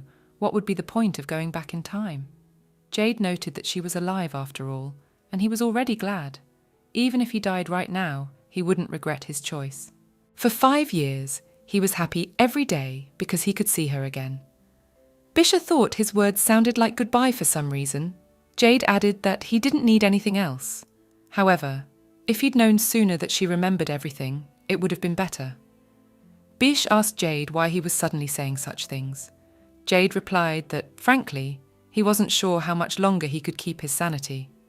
Jade felt sick, and Bish immediately asked him if he was okay, trying to figure out if he was physically unwell or mentally ill. Jade shared that while unconscious, he was confronted by some sort of creature. In the worst-case scenario, it could swallow him whole. Bish pointed out the curse. Surely it's because of the curse. Bish suggested he go to the temple. She knows how to break the curse. Cecilia, we should right now. But she faltered. They're still 15 and the Holy Maiden won't appear until 5 years from now. She realized she couldn't just let Jade go. She warned him that in 5 years, the curse would be broken. The girl turned to Jade and, sobbing, stated that she was so guilty. The main character, who is supposed to find happiness, might die because of her fault, all because she was talking nonsense before her demise. Jade turned to Bisha and stated that it doesn't matter what happens, and he asks her not to consider it pointless to save her. The girl told him not to say that. His words scare her. Jade said that he wanted her to live happily even if she didn't have him in her life, and he asked her to promise him that. The girl fell asleep with her head in Jade's lap.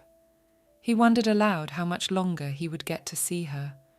He didn't want to tell her about the magic and the curse, but it was clear from the look in her eyes that she knew. If he refused to become emperor, Bish would not die, and he had lived all this time thinking it would be better to protect her, knowing nothing, and then when the time came, just disappear. That's exactly what he had hoped to do. However, something inside won't let him let her go.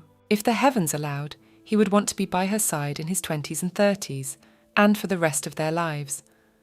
By rewinding time back 5 years, he was able to last 5 years. However, it was unknown when the magic would cloud his mind again.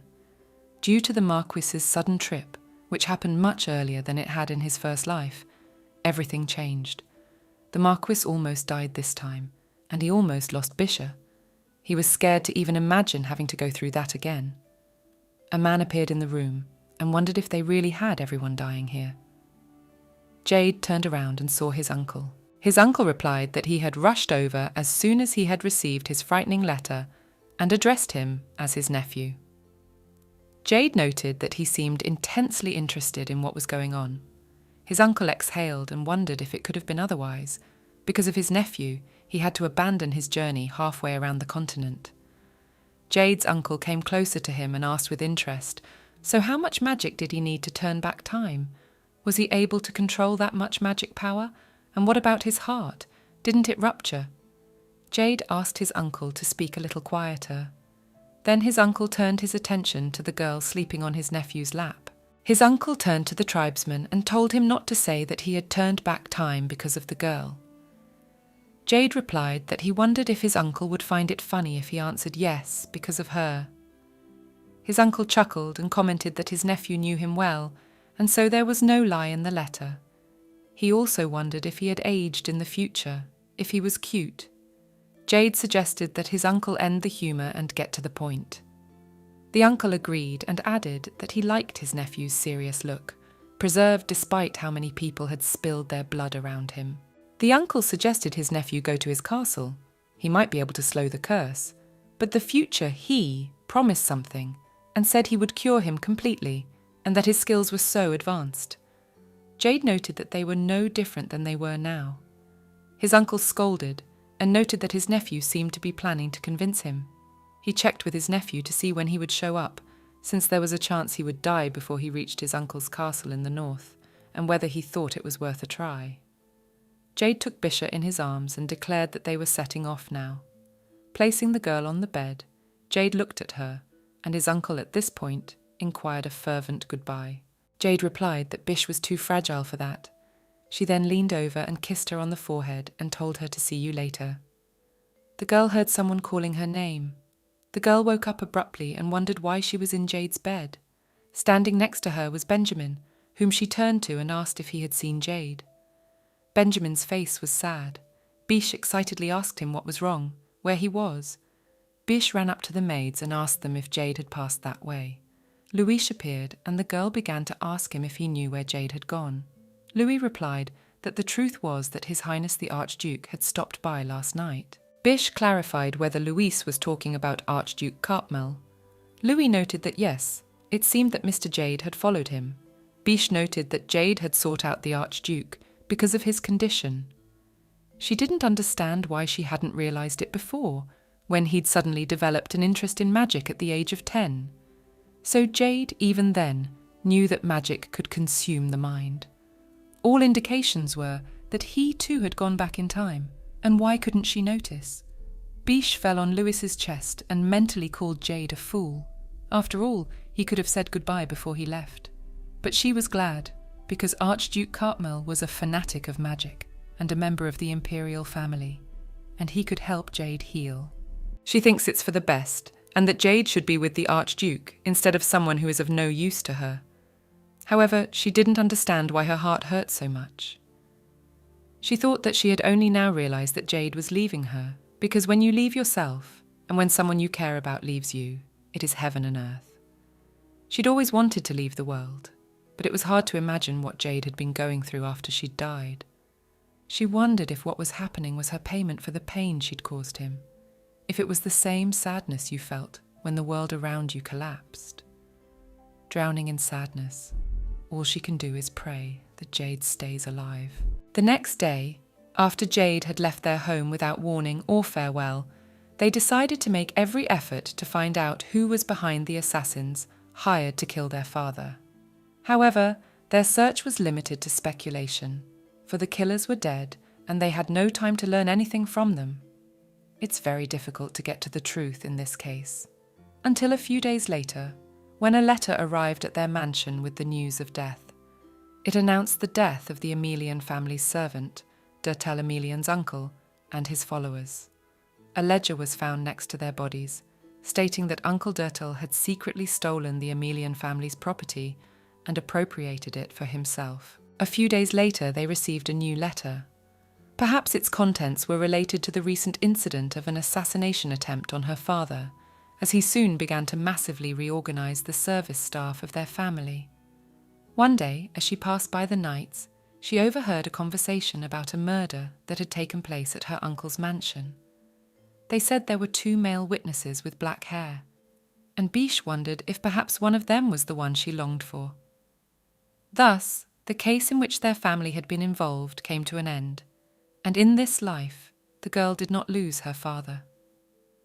Dupree opened his arms, and Bish asked him how to make sense of it, if he had decided to replace Jade. Dupree asked his sister not to talk nonsense, since Jade was his friend and she was his family. Bish noted that it was worth recognizing the fact, which she tried with all her might to deny, that compared to her real and first life here, the greater affection I began to feel for the second life in the novel. The maid notified Miss Emilian that the carriage was served. Bish thanked her, then got out of bed, and remembered Jade telling her that the sun was shining brightly today, and a girl should wear a hat before going out. Bish put the hat on and turned to Jade and said it was time to go. It was spring, 19-year-old Bish. She lives in a world where everything has changed. It had been 4 years since Jade had left. The coachman greeted the miss and asked if she was going to the temple again. Bish replied in the affirmative and asked to be taken there. Only one piece of the puzzle, Jade, had fallen out of her life, but it had entailed great deprivation of goals and life paths. The only place that could comfort her desolate soul was the temple. Bish sat in the temple and spoke aloud that, although it is said that no news is already good news, whereupon she cried out how there could be no word from him in 4 whole years. Everyone turned their attention to her. She coughed and finished that in the name of the goddess Josis, Amen. Someone turned to Miss Bish and noted that she was early today. Bish greeted the priest Michel. Michel is a high priest who awakened a sacred power at a very early age. People around him have even started talking about how he will become the next high priest in the near future due to his influence. And considering the content of the original, which she knows, he will actually become the high priest. Moreover, after only a few years.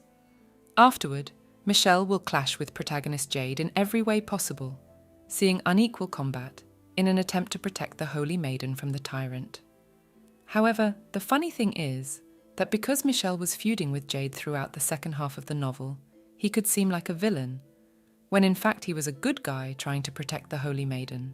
The only bad one in this situation was Jade. She remembered that the main character had wiped out the temple in a religious war, but that was because he was a tyrant at first. At first she didn't like Michel because he was Jade's rival, however. As she got to know him better, she realized that he was a good person from the 4 years they didn't become pretty tight friends. Bish shared that she had heard the temple dining room had a very good menu today, so she came early to pray so she could eat afterward. Michel noted that only the priests know the dining hall and wondered if Dupree had told her about it. Bish laughed and asked only not to tell him about it, please. She had seen for herself once she had sneaked into his room. Michel jokingly chided Mrs. Bichet that it was forbidden to enter the priest's chamber. Suddenly from behind they heard Dupree's voice, who said that he had not heard and clarified whether Bish had entered his room again. Michel at that moment asked the priest Dupree if he had forgotten that he was in charge of the prayer room today, and if he was only going there now. Dupree replied that of course not. Bish noted that Dupree is again in his repertoire. Even after becoming a priest, he can't fix his bad habit of being late. Dupree became a priest, and she thought that after he finished studying theology, he would get a job at the imperial palace and be a temple mediator. But perhaps his sacred power was more prominent than Bish expected. So he became a face. Looking at him, Bish thought about the fact that he was such a slacker and became a follower of the goddess of love. Bish crossed her arms and told Dupree that she was heartbroken, that despite his new position, he was still the same, and added that she would take an example from the priest lord and try hard to live as unsupervised as he did. Dupree indignantly asked if she was mocking him. Bichet approached Mr. Michel, saying that she thought Dupree lacked a bit of moral education, and how about ordering him to do some cleaning as a punishment? Michel replied that he hadn't even thought of that, but it wasn't a bad idea. Dupree decided to ask Bish why the daughter of the Marquis comes to the temple every day and eats here for free. Bish replied that she had her reasons, and that there was nothing tastier than free snacks. Some of the priests recognized her and noted that she had come today as well, and wished her a good meal. Bish thanked them and noted that it seems that the temple's food today had indeed received the blessing of the goddess. The other priests remarked that they think she is the only one who seeks blessing even in food. The reason she visits the temple every day, being a distant religion, is because of the content of the novel she remembers being associated with it. She prays for Jade's well-being and wishes for him to meet Cecilia, the one person who will help him heal from the curse. Bish doesn't know what else she can do for her, since it's unclear when he'll be back. In other words, she's been idle for the past 4 years. Folding her hands, Bish stated aloud for deliciousness, whereupon Dupree called her a glutton. The girl mentally told him he was a fool who didn't understand anything. Bish told Dupree that if he continued to bully her, he'd be sorry. Dupree, of course, believed her threats, and reminded her to remember to drop off a donation on the way back, and to drop off a bigger one. Bish shared that today she had brought a very interesting item. Dupree couldn't believe his eyes. It was a book called The Count's Daughter's Naughty Night. In the 4 years of Jade's absence, she hadn't just been reading prayers. Since her concern for raising her childhood friend by a tyrant had run aground, she had to find a new hobby. She was lucky to find a book that was hard to find in the capital of the empire, and she had to pay extra to buy it. Dupree was shocked and asked where she got it from. Bish shared that she had to drive to Dick Kukuyevo to pick it up and pay extra on top of the dismissed cost. The girl reflected that she probably shouldn't have put that book on display in a crowded place. After all, Dupree is a priest, and she somehow didn't think. Dupree embarrassedly asked her why she was showing off this treasure so recklessly.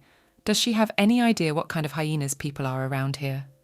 Bisha noted that explored expect, he has no shame or conscience.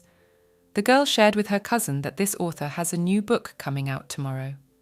Dupree sadly replied that not that, because he had duty tomorrow, and the girl added that there was no point in going after work, and she was going to stand in line in the morning. Dupree took her hands in his and said that he would give her all his wages, to which the girl replied who needed his pennies. In her mind, she also wondered who he thought she was, for she was the daughter of a marquis. Dupree even suggested that he should become her servant and began to beg her to buy him a volume. Bish clarified that he was not a goddess servant. The next morning, Bish was already standing in line and was shocked, for there were 50 people in front of her. If there were only one book per customer, not only would she not be able to buy it for Dupree, but she might be left empty-handed. She wondered how long it would be if she went to the temple after the purchase. Suddenly there was a tap on her shoulder and she apologized. It was a girl who asked if Bish knew what time the bookstore opened. Bish smiled and said that it was 9 o'clock, but she thought that on a day like today they could get in a little earlier. The girl thanked her for the information. To tell the truth, the reason why everyone is standing outside the early morning store is especially to celebrate the release of a new work, or to be more precise, the coupons for the autograph session of the writer Shabina, who will selectively put in some books. The book is called A Rose of Two Men and has an age limit of 17 plus. Bish stated that her coupon was crying.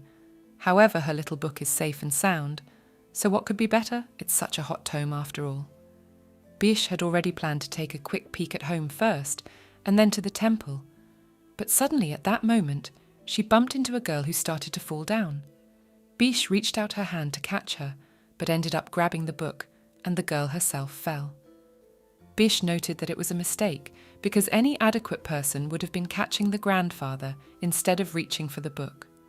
Bish held out her hand to the girl and asked if she was all right, and the girl thanked her in turn, talking about her precious book. Bish mentally noted that they both seemed to be inadequate with her. Then she noticed what had fallen out of the book and offered the fallen girl a conversation. Bish noted that she thought the girl had already realized on her own that she was an ardent fan of Shabina. Bish added that her lifelong wish is to shake her golden hands at least once, although originally her greatest wish was to return to reality and once to support the throat of the writer of the novel she was inside, so maybe she'd be lucky to get a new wish. The girl decided to ask Bisha how long she had been a fan of Shabina. Bisha shared that she even has a debunked work, The Rose of Three Men, which she wrote under a little-known pseudonym. Her interlocutor was shocked. She thought the book was nowhere to be found. Bish sadly noted that only 100 copies had been published worldwide, and most of them had been lost. Bish simply kept the memories from her first life here, and quietly bought the books on the day of the sale. She shared with her interlocutor that she had all 3 volumes, for reading, exhibition, and personal, and if the girl would take Bish with her to an autograph session, she would give her 1 volume. The invitation coupon allows you to bring a friend, and she checked with the girl for any suggestions. Her interlocutor said, after a moment, that it was a deal, and Bish replied that she was a pleasure to do business with. In her mind, Bish noted that she could now return to the mansion in peace, because her plan for the day was done. She had bought a book, gotten a coupon, but she had not visited the temple. Bish remembered that they hadn't introduced each other yet, and said that her name was Bish Emelian, and her companion took off her hat and said that her name was Cecilia. She asked the girl to say her name again, to which she replied that her name was Cecilia Donkin. She had black hair and a pale, lily-like face. Bish decided to ask where she was from, and Cecilia replied that she had grown up in the north, in Churchville. Bish was starting to shake a little, After all, she hadn't gotten out of the temple for 4 whole years, trying to find Cecilia. She only showed up now, and why they even met? Buying the novel 17+. The girl's name is Bisha Emelian. She was an ordinary office worker from South Korea. But one day her soul moved into the body of the heroine of a novel called Holy Girl, Re-Educated Tyrant. The heroine was a childhood friend who dies at an early age, causing the protagonist Jade to become a tyrant. From him as such, she fulfilled the role of Bish and was about to return to reality, but instead she returned not home at a time when the heroine was 10 years old. She realized that the events of the novel were strong last time, so she failed to build the plot and according to the original, and took up again to try to turn the main character Jade into a tyrant. However, it turned out that he was the one who turned the clock back. After using dangerous magic that could take his own life, Jade followed his uncle, Archduke Cartmel, and fled to an unknown destination. In the 4 years since the disappearance of the protagonist, Jade, the girl literally never left the temple in an attempt to find the original protagonist, the holy maiden Cecilia, who could rid Jade of the curse. Bish was in shock while Cecilia was saying something very cheerfully. Bish didn't understand how she had happened to meet her right here. Bish asked Cecilia how long she had loved this kind of work. Cecilia cheerfully replied that it had been a long time. Bish thought about the fact that she had imagined her to be a drastically different person. Bish also decided to find out what her hobbies were. Maybe it was embroidery or painting. Cecilia replied that she was far from it. Her drawing skills were at the level of a preschooler, and if she took up embroidery, she would be stabbing all over herself and the thread would go. Here the girl thought, maybe this is not Cecilia, which she needs. She just began to deny reality. Because the appearance, name and surname are the same. Cecilia's last name resembled the word donut, so she memorized it in no time. Cecilia turns to Miss Bish and asks if she has read the work. Bish thinks there's something here, for Cecilia, who knows, is far from having the same character. Bright as a lily, that Cecilia is totally different. She has never been so energetic. First Jada, and now the protagonist. What's wrong with them all? Why is it like this? There is nothing original in this world. Bish decided that although the character might change, she would think positively. On the contrary, it is good that the main character is awake and active. It is now of paramount importance for her to get the main character back on track, to somehow get the novel back on track with the plot of the original. Cecilia's climb up the stairs revealed that she had never been in temples before, which surprised Bisha very much.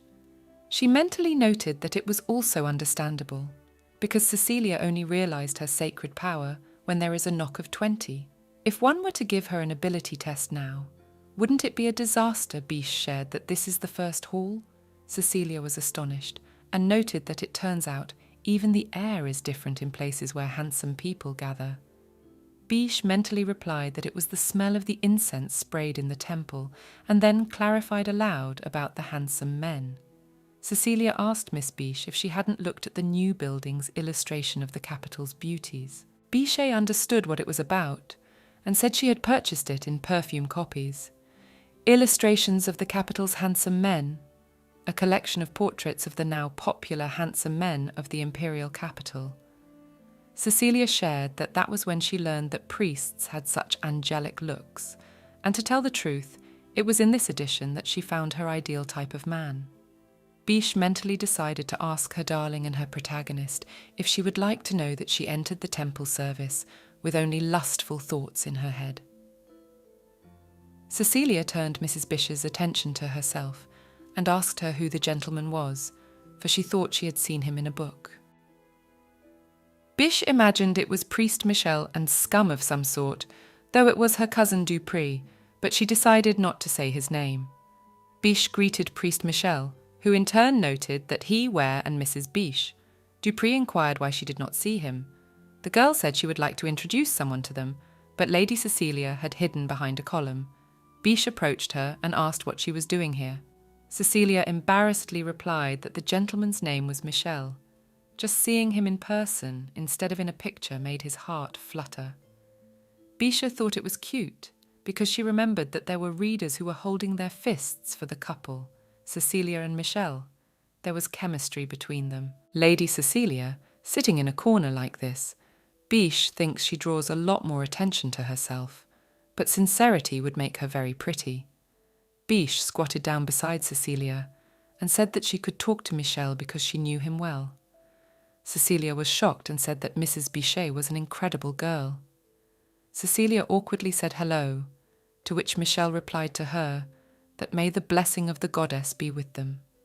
Biche happily remarked that they had met, and then she remembered that Michel was in the new edition of Illustrations of the Capital's Handsome. Cecilia clutched the hem of her dress, and saying she was pleased to meet him, she bowed to Dupree, calling him Mr. Michel, and adding that she was honoured to greet him. Biche alerted Cecilia that they seemed to be mistaken, but the girl stated that it was indeed him. Biche was shocked. This world is completely different from the one described in the novel. During the tea party, a blushing Cecilia watched Dupree carefully. In the meantime, Bissy thought woefully that she had made a big mistake. She had known that the collection of illustrations showed the faces of the boys were too embellished, but she had never imagined that Dupree's portrait would be there. Bissy wondered if he was what Cecilia called her ideal type. She said he had such an angelic appearance that it made her heart flutter to see such beauty. Michel decided to ask Mrs. Biche if this girl was a friend of hers. Biche replied that yes, they had just recently met, and that she and Lady Cecilia had very similar tastes in books. Michel smiled and pleasantly remarked that they enjoyed literature. Biche mentally apologised to Mr. Michel. She's afraid it's a bit not the literature he had in mind. Cecilia apologised and inquired as to the name of the second priest, that is, Dupré. Biche replied that his name was Dupré, and she was her mother's cousin and the priest king. Cecilia was amazed and stated that Miss Cecilia is just something. Cecilia noted that they have a similar eye colour. Biche exhaled heavily, noting that Blood was so unlucky to be anything like Dupré. Dupré asked her sister indignantly if she'd had enough. Michel noted that for some reason it was fun to watch the two of them fighting, to which Dupré and Biche replied that they were both having a lot of fun. Biche turned to Mr. Michel and asked him if a goddess should necessarily accept even such a goofball. Maybe she should go to be a priestess. Michel sadly reminded that they had already conducted the test several times, but unfortunately there was not a single drop of sacred power in her. Unexpectedly, Biche turned to Michel San and asked him if he could test Cecilia's sacred power. Michel was surprised to hear about the power test.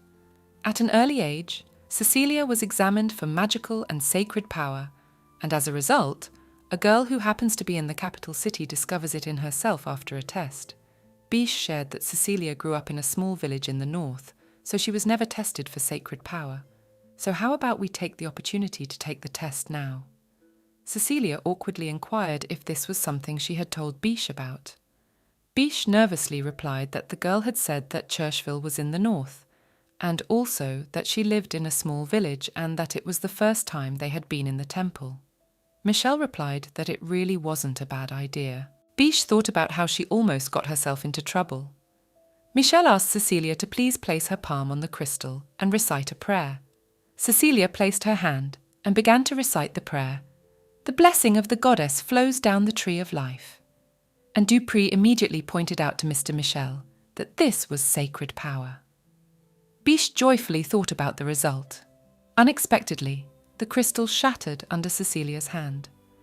Dupré pointed out that a crystal can't just shatter like that. And what kind of light was it? Michel replied that he would have to see the high priest. Cecilia apologised and asked if she would need to be compensated for the damage. After that day, Cecilia was received into the temple of Joses and honoured as a holy maiden. As soon as the high priest received the news from Michel, he rushed to them in haste. Everyone bowed to Cecilia, and the high priest declared that all the lower creatures of the temple of the goddess Josis welcomed the holy maiden. In the novel, the scene of Cecilia revealing her sacred power looked grandiose. Then absolutely all the priests of the temple would gather around her. This time, however, whether Biche, Michel, Dupré, and the high priest bowed their heads to her and paid their respects. The high priest, by means of sacred power, received an oracle from the goddess, in which it was written that a maiden with black hair would appear, find the sun that hid in the darkness, and save the world. It is impossible to say that these words are wrong, because the son that the goddess said was not a real son, but Jade, who in the future would become an emperor, or more precisely, Jade the tyrant. That's how Bish found the long-awaited holy girl, and now she has nothing to do again. All that remains is to wait for Jade's return. Sitting at the table, Bish spoke aloud to Jade and told him that she missed him very much. Then Bish heard that an urgent message had come in. Louis apologised to His Excellency the Marquis and informed him that an urgent letter had arrived. The Marquis read it with a troubled face and immediately burned it in the fireplace. Louis inquired if it had unpleasant contents. The letter was from the Archduke Carpmel. Bishi came into his father's study and asked if it was true. Louis looked down the corridor and closed the door to announce that no one was there. The Marquis clarified who had delivered the letter. Louis replied that that person had immediately disappeared after giving it to him. Perhaps it was a visual illusion that the Archduke had created with magic. The messenger himself had kept his mouth shut. Bish couldn't stand it and brought it to her father's attention and told him to let her know what was in the letter. Why did Archduke Carpmel suddenly hand over a message that was written by a man who hadn't responded to them in 4 whole years? Bish asked how Jade was doing. Marcus asked his daughter to listen carefully. She had not entered his office now, and there was no letter either. Her father had not received it and had not looked at it. Bish asked indignantly what it said that they... But she didn't have time to finish. Her father interrupted her and said that later he would explain everything a little later. Bish angrily cut the cloth and wondered if she should run away from home. She had managed to raise some money, so if she could get to the Archduchy, she might be able to meet Jade somehow. Since she had not heard from him, she could only go to him herself. Michelle turned to Mrs. Bish and remarked that it wasn't necessary to cut everything, but he was grateful for her help. Mrs. Bish stated that she would put it back the way it was and leave. Bish asked Michelle if he was busy now, because she had heard that all the priests were rushing back and forth. Michelle shared that the Holy Maiden had asked him vehemently to let her meet with Bish when she arrived. Bish was a little surprised that Lady Cecilia wanted to meet her. Rumours of the Holy Maiden's appearance spread throughout the Empire in a flash. All the manpower has been deployed to prepare the Holy Maiden's welcoming ceremony. If Bish had known that this would happen, she would have had fun with Cecilia first and then bring her to the temple. But now that her closest friend had become the busiest person in the world. Bish turned to Mr. Michel, deciding to share with him what was bothering her. The girl asked when Lady Cecilia would become a Holy Maiden, what kind of work she would do, and if she would live in the temple. Due to the fact that in the original, the reader was only shown a love tug-of-war after meeting Jade, she doesn't really know anything about Cecilia's schedule at the temple. Won't it make her feel even harder for forcing her to become a Saint Maiden before her due date? Michel stated that there is no work for a Saint Maiden. She is doing the temple a favour by interacting with the faithful from time to time and simply existing. Bish realised that she had been worried for nothing. The job was for 5 points. Lady Cecilia and Bisi met. Miss Bish noticed the sacred atmosphere around the Holy Maiden after the meal at the temple. Cecilia sadly asked why Mrs. Bish had come only now, and moreover, she had more important things to talk about. Bish didn't understand what it was, but Cecilia whispered in her ear that the autograph session was in 2 days. Bish screamed, and Michelle asked her if something was wrong. The girl stated nothing, and the next moment they were already seated in the gazebo, and Cecilia shared that she had been so busy the last few days that she couldn't even leave the temple. Cecilia asked Mrs. Bish what she should do. She would miss an opportunity that could be 1 in a million. Bish thought that she seemed to have really rushed into making her a holy maiden. Bish asked Cecilia if there was no way she could leave the temple, to which the saint replied dejectedly that she had to sacrifice her own lunchtime to see her because she was very, very busy. Bish pointed out that she had no other choice, to which Cecilia replied dejectedly that she knew she couldn't leave, since she was a saint now. Bish suggested she run away, which shocked Cecilia. The day of the autograph session came and Bish was already excited that they had the first place. They were the first in line. She met Cecilia early in the morning before all the other priests were up and they went straight to the autograph session. And who knew they'd be lucky enough to be first in line? Bisha thought about bragging to Dupree afterward, making him jealous. Cecilia remarked happily that it looked like they were the first, and she added that she was very lucky to meet Mrs. Biche, and also the writer Sherbina would probably be arriving very soon. Such a good time together, she should not have taken on the position of Holy Maiden before her time. The temple will most likely have some unfamiliar priests alone, maybe attend the welcoming ceremony before leaving for the Archduchy. Suddenly, Lady Cecilia shuddered, and Biche asked her what was the matter, to which the girl herself asked what it was, and pointed her finger. It turned out to be Imperial troops. Biche realised that no, it looked like ordinary soldiers. You couldn't see the emblem of the Empire anywhere on them, not to mention the attire. These people don't even have a flag, the symbol of the Imperial troops. However, there are completely different soldiers following them in a row. They belong to completely different families.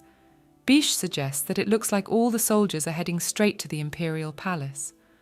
Cecilia worriedly remarked that such a huge army is going to the palace. Is there really a war on? Biche replied that she thinks it hasn't, otherwise they wouldn't be alive anymore. If it were an attack by another state, it would not have been so quiet. In times of war, the soldiers would have started exterminating all the civilians on the streets. Cecilia turned to Madame and asked her what they should do, if they could stay here any longer. As far as Biche knows, war is not supposed to happen yet. She began to speculate that maybe this was a training or gathering of soldiers, but there are too many of them and the atmosphere is strange.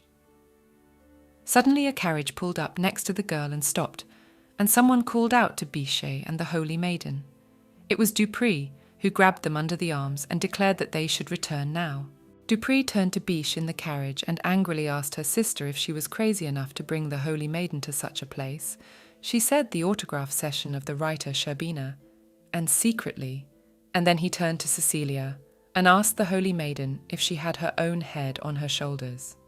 Biche sadly noted that Cecilia actually wanted the autograph session more than she did.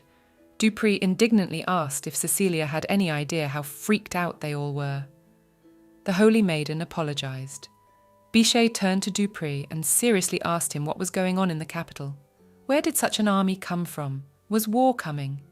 Dupree exhaled heavily and replied that in His Majesty the Emperor had passed away. The girls were shocked. Biche hoped with all her might that the only thing that wouldn't happen was the usurpation of the throne. In the original novel, however, Jade had seized the throne as soon as he turned 20, but the Jade of today was not the same as in the original novel. Biche wondered if the Emperor had died because of him. Biche began to wail aloud that it couldn't be, it couldn't be. She remembered Jade's words that he wasn't interested in ascending to the throne, because if he got it he would lose so much more. Jade had said those words to her, so why would he do the same thing a second time? Dupree added that no one knows the details. The entire Imperial Palace is now thoroughly detached. Biche turned to Dupree and asked if he would give them a ride home. A letter that came 4 years later, whose contents should be burned. Biche concluded that perhaps her father knew everything. Biche flew into the house and immediately asked Louis where her father was and whose carriage it was in front of the mansion. Louis replied that His Excellency, the Marquis, was receiving a guest. Biche did not understand what kind of a guest at such a moment, whereupon she declared that she must see her father at once. Biche burst into her father's study and called out to him. Macris was shocked by his daughter's abrupt appearance. Biche looked at the man and mentally wondered if this was the guest. It was the Archduke Cartmel, who declared that this was the turnaround, and remarked that the girl had grown up to be a beauty. Bissy remembers exactly that she has not seen this man, neither in her past life nor in her current life, so why does he seem familiar to her?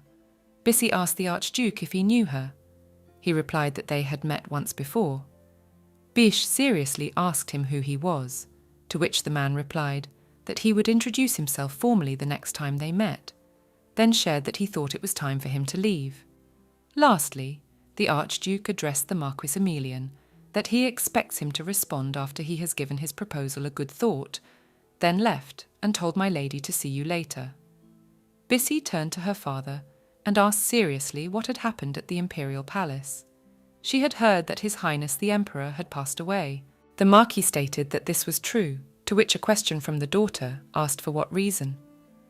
The father replied that it was because of illness, but Bish thought that was a lie and head-on decided to ask if it was because of Jade.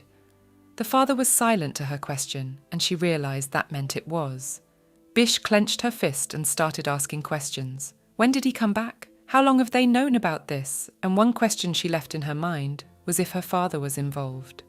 She had learned the truth today, and it wouldn't reach the public anytime soon.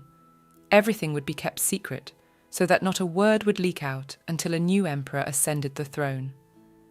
In the past life, the news of the emperor's demise was not publicized for a very long time. Bish decided to find out if Jade had become emperor. The Marquis excitedly wanted to ask how his daughter knew, but she summarized that she had no doubt that Jade was emperor again. The holy maiden was walking in the temple grounds in place with Dupree when the latter suddenly stopped and blocked her with himself, which dumbfounded Cecilia a bit. Dupree saw Benjamin and asked him what he was doing here. Cecilia noted that Benjamin had the same amber eyes as Mr. Dupree and Mrs. Biche. Benjamin greeted the holy maiden Cecilia. He stated that he had come to convey an order from the imperial family. At this point, Biche asked his father if he had contributed to what had happened. The Marquis stated that, no, he had not. And in this life Jade came to the throne, he follows the path of the original novel, or he had other reasons. Biche worriedly asked if he was hurt, if he was getting better. But she mentally answered her own question that she thought yes, that's why he couldn't usurp the throne. Jade had once again killed his own father and become emperor, and the girl felt more at peace that he was alive than the shock of the news of the emperor's demise. The Marquis stated that the emperor is currently in good health, which reassured Bisha, and she replied that she was very glad. Bish is sure her father is also distraught that the adopted son he raised as his own has mutinied in the blink of an eye. Surely the letter from Archduke Cartmel told him to accept the new imperial authority, and fearing for his daughter, the Marquis couldn't refuse. The girl had been praying for 4 years that Jade would stay alive, so why the disappointment in the greenhouse? She began to mentally call him an unfeeling chump, a scoundrel. There was a huge amount of questions in her mind. How he was doing with magic. Why did he become emperor? He hadn't sent her any news. Bish came to the conclusion that she thought only meeting him in person would make her feel better. She decided to stop everything already on the web of contemplation. After all, Jade is fine, and that's enough. However, I'm still very curious how he's grown. Maybe as brave as he was in his last life, whether he's grown much, and whether his beautiful violet eyes still shine with cheerfulness. The shape of them has probably gotten a little sharper, and the colour of his hair still looks like black. These thoughts made a smile appear on her face. Had he become emperor? Had he begun to wear many lovely clothes, a beautiful robe of laughing white fox, adorned with precious stones, a crown? He must still be reaching out to his subjects. She chuckled and noted that right, just like now. Then her gaze saw him, Jade, in the very form she had envisioned him in. She thought her mind had left her, though. She ran through the manor, not sure why the image she was imagining suddenly appeared in front of her eyes, or if it was a hallucination. When she got to the garden, she didn't see anyone, because of the constant thoughts of Jade and the intense longing, the illusions enslaved her mind. Standing in the garden, she stated aloud that she missed her. However, Jade did appear, and after saying that she was still giving up quickly, put a fur coat on her shoulders. Hugging the girl from the back, he admitted that he missed her, a lot. He was crazy to see her. Bish thought about how he was so familiar, but at the same time he wasn't. It was the voice she missed. Jade confessed that he thought he would go crazy if he didn't see her soon. Her scent, her curls, her voice, her golden eyes languished in his heart. Bish turned to him and realized it was really him. The girl began to cry and wondered why he had only come now, and mentally asked why there had been no word from him. She didn't even know if he was alive all this time. Bish didn't understand why the first thing he did was to come to the imperial capital and not to her. There were so many questions, worries, and resentments in her heart. Jade hugged her, and a sobbing Bish in his arms declared that he was bad. The guy just asked for forgiveness, and for her to stop crying or her eyes would turn red. Biche noted that she was actually crying out of him. The girl began to inundate him with questions about what had befallen him, how his health was, whether the Archduke was feeding him well. She also noticed that he had grown taller and his complexion was good. He wasn't hurt anywhere. Jade smiled, for Bissy's questions are always a great surprise. The girl indignantly asked what he thought she should ask. Jade replied that at least about food, he thought it was nothing to worry about. Bish asked how he was feeling. What about magic? If his heart was okay, if he had found a way to break the curse. Jade responded by simply stroking her head and replied that if he had been destined to die, he wouldn't have come to her. Bish took his word to mean that if he realized he was dying, he would die in secret from her. So she indignantly told him not to say that, and that if he was going to die, he should die next to her. Jade laughed and asked if she was asking him to die now, to which Bish indignantly replied that he knew she didn't mean it. Jade said that to die with her by his side, he'd have to stay glued to her for the rest of his life.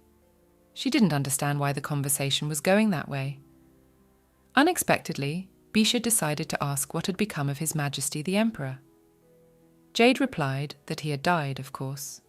Bish also decided to clarify what happened to the prince, to which Jade replied that he didn't know. The girl noted that fate would not be clear. The principal was still alive, and she realized she had to ask why he had made the same choice again. Jade took Bish's hand, declaring that he wasn't the Jade she knew. The girl didn't understand what he meant not the Jade she knew him to be back then. The guy seriously replied that that goofy idiot died with her that day. Suddenly, we see a flashback from childhood, where Bish asks if he likes flowers. Jade then clarified if she was really asking him, to which the girl replied, "That isn't there someone else there?" The boy then replied that it wasn't that he liked them, but he didn't hate them. Bish didn't understand how so, since there are only two options, like them or not. Jade decided to ask her if she liked them, and she said that she obviously liked them, but not that they were beautiful, especially the Sakura. Jade decided to correct her, saying they were peach trees. It was embarrassing. Jade thought it was her house, and Bish called him a smartass. After a moment, Bish took the book out of his hands and asked if he wanted to read other books together, instead of this one. Jade looked at the books she offered to read and remarked that she had strange tastes. After a while, Bish fell asleep on the book, and Jade thought about what they wanted to read together. Looking at the sleeping Bish, he remembered how dead she looked and woke up abruptly. It was a nightmare, Jade himself lying in bed with bandaged wounds. Archduke Carmpel appeared and remarked that he didn't look well. Jade and the Archduke were in the camp. Cartmel was dressing Jade's wounds and noted that it was the first time in the history of the Empire that a ruler had such a short name. Jade wondered what was the point of inheriting the name of the family that had abandoned him. The Archduke was silent at first, and then added that it had only been a month since he had sent troops to destroy the barbarians. The Empire was already at war with a neighbouring state, and if he left things as they were, trouble would happen. Jade wondered why he had come, for it was unlikely that he had come all the way here to see death again. But the Archduke gave only one name, Bish Emelian. It had been 2 years since the Emelian family was destroyed for the sins of His Majesty. After saying that, Jade sharply put his sword to the Archduke's throat and added that it looks like he came looking for his death. Archduke Cartmel stated that he had come to help him. Jade clarified if he was talking about the war now, to which the Archduke replied that if he provided the people with the wizard's head, it would help. After a moment, however, he asked if Jade was still interested in the forbidden magic they had once talked about. Jade dropped his sword and said he might be. The Archduke shared that, naturally, the results of forbidden magic could be bad, and he wouldn't recommend taking that risk, but it didn't make much difference to Jade whether he died on the battlefield or now. Jade replied that that was true. Nothing mattered to him if he could see her again. The Archduke gave him the imperial speed and added that he would still need his power. If he wasn't lucky, she seemed to be in a time trap where the concept of time didn't exist. Jade stated that sounded much better than living in the current meaningless time. The Archduke remarked that he didn't realise things were urgent. Well, Jade had him, an old helpless man, in a tizzy. Jade remarks that if he keeps talking like that, someone might actually think he's elderly. The Archduke wonders if Jade will get younger if he goes through the time loop, and if he meets the Archduke again, please let him tell him that he helped Jade go back in time. Cartmel added that he doesn't know how long the time travel will take, but he asked that he not be blamed if Jade fails and dies you the cracks of time. Jade needs to focus all his energy on the process, and if he does get to the past, please let him seek out Archduke Cartmel. Jade asked why he was only telling him now, to which the Archduke replied that it was because he didn't think His Majesty would choose to destroy himself. Outside, they began to shout that it was an ambush. The Archduke shouted to Jade to go. He wanted to object, but Cartmel reminded him of his words that the present time was of no importance to him anyway, and if they interrupted the trial, Jade would lose his only chance. The Archduke told him to depart sooner rather than later. He hoped that Jade would be in the time he wished to be. Jade disappeared, but he thanked the Archduke one last time. Jade moved and immediately heard that he was not to leave here, that he was not to leave the room until the sinner was finished. He emphasized the words leprosy on the sinner and asked what year it was. There was a disrespectful attitude from the guard. Jade grabbed one of the guards by the collar and asked what execution he was talking about and let him answer. The guard was puzzled, not sure what he meant, for the execution on the Emelian family, of course. Jade straightened out all the guards and realized he was back in the past where Bish was alive. Seconds lasted an eternity in a place he had nightmares of every night, a place where she had faded away. When Jade saw her, he called the girl by name and she turned her attention to him. He asked her to stop talking, but the girl said that it was true. She had killed the Emperor. Jade shouted at her to stop and that he killed the Emperor. There was an uproar among the people. They didn't understand what was going on. Was the new Emperor really protecting a traitor? A man holding a sword close to the girl's throat declared that he would end her immediately. Jade asked Bisha to please stop doing this. It was all his fault. He asked her not to die because of him. He asked her not to do this and not to leave him. Bish covered her eyes and said that her role was over. Jade yelled for Bish to say it wasn't her and he would protect her. He feels like he has heard those words 100 times, each one echoing in his head. Jade stated that he came here to keep her from dying, to see her again. The executioner asked what he was doing, for they must punish the criminal. Jade took a sword and put it to his throat, stating that if the girl dies, he will go after her. Does she really think he wants to watch her die again? The guards started yelling at His Majesty not to do it, while grabbing the Emperor's sword and telling him to deal with the traitor sooner rather than later.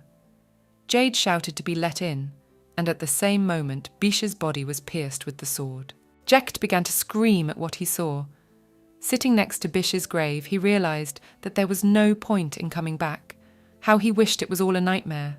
His life had become a living hell because he had seen Bish die twice. He didn't understand how he was going to go on. He noticed that the magic was trying to heal him. After that, he considered that it really was more like a curse. If he bleeds out, if his heart is ripped out, will he be able to face Bisha again? Jade was found by Archduke Cartmel, who noted that this is where his nephew is. Cartmel shared that for some reason, he felt magical energy emanating from his nephew and wondered if something was wrong. Jade remembered what his uncle had said, that if he did go back in time, he could find him, please. He wondered why he couldn't think of that before, since Cartmel existed in this time as well. Jade grabs his uncle and starts asking for his help, telling him that he's back in time. He doesn't know what it's like in the future, but his magic isn't as strong now, so there's a good chance of failure. If before he was able to turn back time with a minimal amount of mana, the cost now will be much greater. Archduke Cartmel stated that going back might kill him. Jade replied that it didn't matter. Jade's uncle added that if everything worked out, he hoped his nephew would meet the great Archduke of another time, and he asked to be sure to give the other him what he was about to do. And Cartmel also remembered and decided to ask if he was also called crazy in the future. Jade replied that he was even worse, to which his uncle grinned, wondering what he had done, and then wished his nephew good luck. When Jade opened his eyes, he saw the maid addressing him. From the open window came the smell of flowers. A familiar room was around, and he realized it was the Emelian family mansion. The maid asked if he was awake, and noted that if he slept by the open window, he'd catch a cold. Jade wondered how far he'd gotten this time, but he was certainly glad he hadn't fallen into the laziness of execution. Almost immediately he thought of Bissy, for if he was back in his childhood, so was Bissy. Walking into her bedroom, he saw her sleeping soundly. Mentally, he declared to Bish that he would be by her side, an opportunity granted by the imperial blood that Jade had vehemently cursed. Jade had declared then that she was under his protection from now on. He swore on his life that he would never lose her again. He was not the Jade she knew, for that naive, kindly man had died with her. Bish was puzzled that he was not the Jade she knew, but who was the Jade in front of her? Jade stated that he had no doubt now that he had to protect her even with the value of his life, or anything else. He stated that he is willing to get his hands dirty in blood and more than once. For now the only thing that is clear to him is that Bish will not have to protect him because of his weakness. Bish realized everything. Jade's banishment had happened much earlier than his rebirth. It had happened so that Bish couldn't interfere. The girl clarified about the curse, if he knew how to break it. She was trying to figure out how far the plot had progressed since the rebirth, how much Jade knew, whether he was aware of Cecilia's existence. Jade stated that there was no way to break the curse. Bish mentally replied that there is one, she knows for sure. If her prediction was correct, Jade should have been back before she had even met Cecilia. Jade noted that they could slow down the curse, and he added not to let the girl worry about him. Bish suddenly told Jade that he wasn't going to die. No way.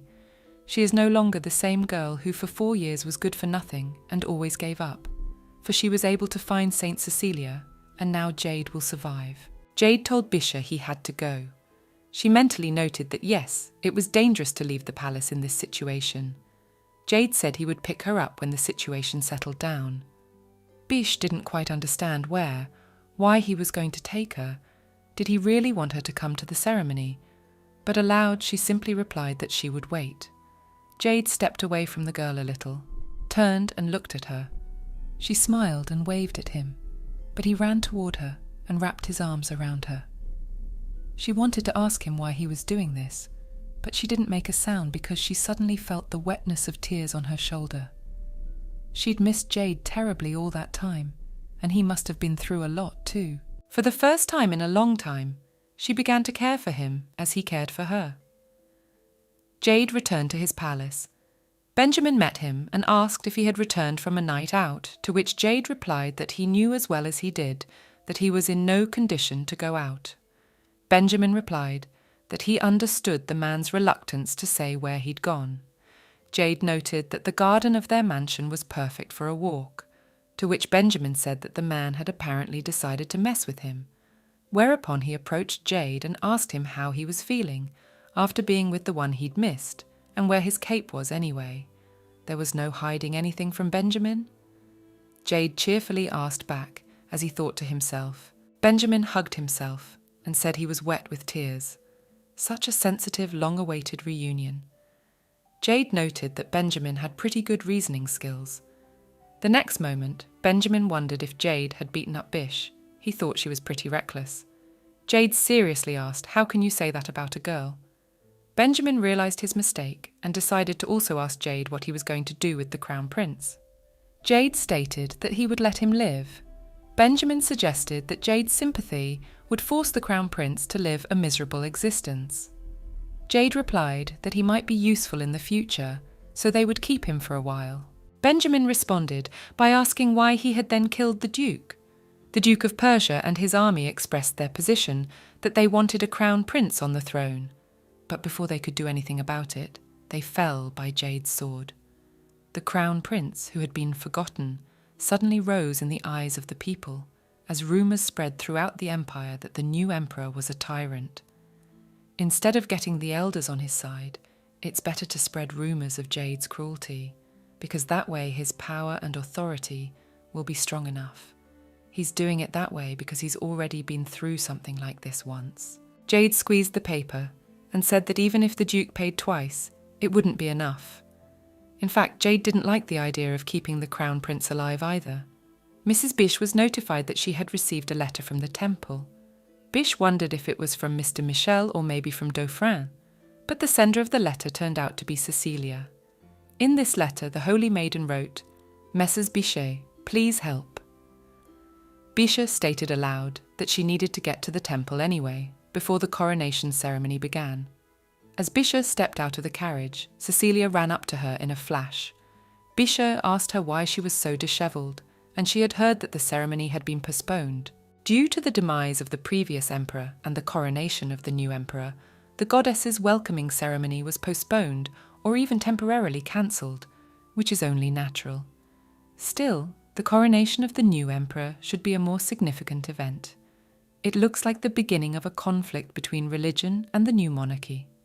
Cecilia turned to Lady Biche and sadly announced that the new emperor had summoned her to the palace. Biche was surprised that Jade had summoned Cecilia. The Holy Maiden added that although the temple had forbidden it, but the imperial family was so insistent, even the Grand Duke came to the temple. Since Cecilia mentioned the Grand Duke, it was talking about Grand Archduke Carpmal. Perhaps in the past 4 years, they have found clues related to the miraculous power that can break Jade's curse. So regardless of the political reasons, the unification of the miraculous power of Goddess Cecilia and the temple is also necessary. As much as it is confusing, the story will follow the plot of the original idea until the very end. Cecilia shared that she had heard that the new emperor is an extreme frightening man, and there is a rumour that he beheaded ministers in cold blood. Biche, dumbfounded, asked how that was possible. The Holy Maiden fearfully asked what if he kills her too.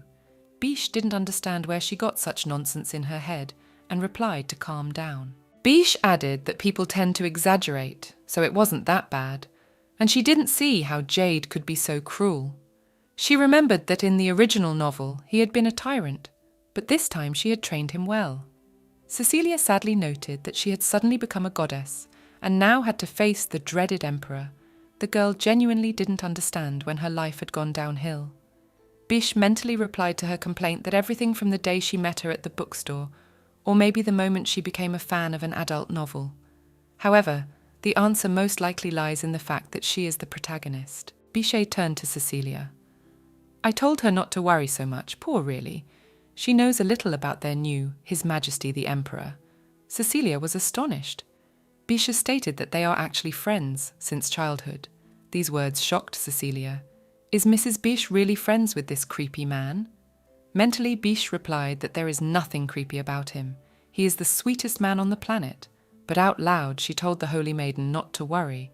After all, he is a good man, and he is also very handsome. Biche heard that they were ordered to organise the coronation in a simple way, but she didn't expect so few people to attend. Biche asked Cecilia if everything was all right. The Holy Maiden replied that it was the first time she had come here, so she was a little frightened, and there were so many high officials around, she could not recover from the shock. That's right. How can the Marquis stand where the important ministers and noble priests of the temple are? This scene must seem strange to her. Biche gave Cecilia a sneaky remark that in any case, it's fine. Anyway, it's not such an event for Jade. Biche noted that the temple attendants will protect the goddess. After all, she has God on her side. What should she be afraid of then? Cecilia smiled and replied that if it wasn't for Lady Biche, she wouldn't have gotten here and thanked her. Cecilia noticed that it looked like the coronation ceremony was beginning. Jade appeared in the open doorway and walked past the people, straight to the throne. The priest announced that the new ruler of the Taranto Empire would be blessed in the name of the goddess Josis. The emperor's crown was placed on Jade's head, and then music played.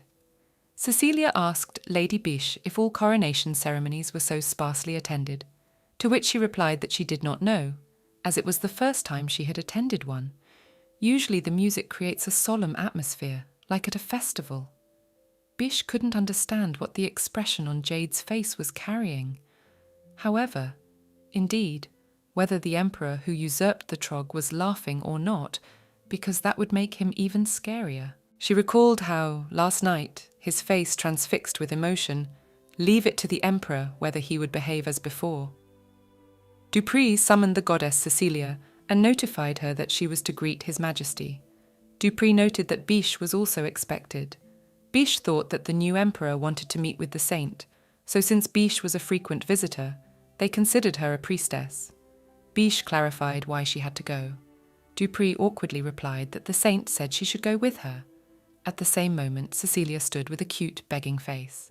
Dupree apprised that the Emperor had also given his consent. "Your Highness the Emperor. Now Bisha needs to address Jade that way. She should practice."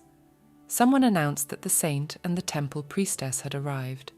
They were greeted by Archduke Cartmel, who invited them to pass. Bish realized that this was the man she had seen in her father's study, and decided to clarify with Dupree in a whisper who the man was. Dupree replied that it was the Grand Duke. Cartmel noted that here they were, meeting again with Lady Emelian. Bish bowed to him and added that it was a great part for her to meet him, the Great Duke, and she also apologized for the disrespect she had shown at the last meeting. The Duke replied that it was fine and he deserved it. After all, it was worth it to get the invitation. The girl offered to come inside.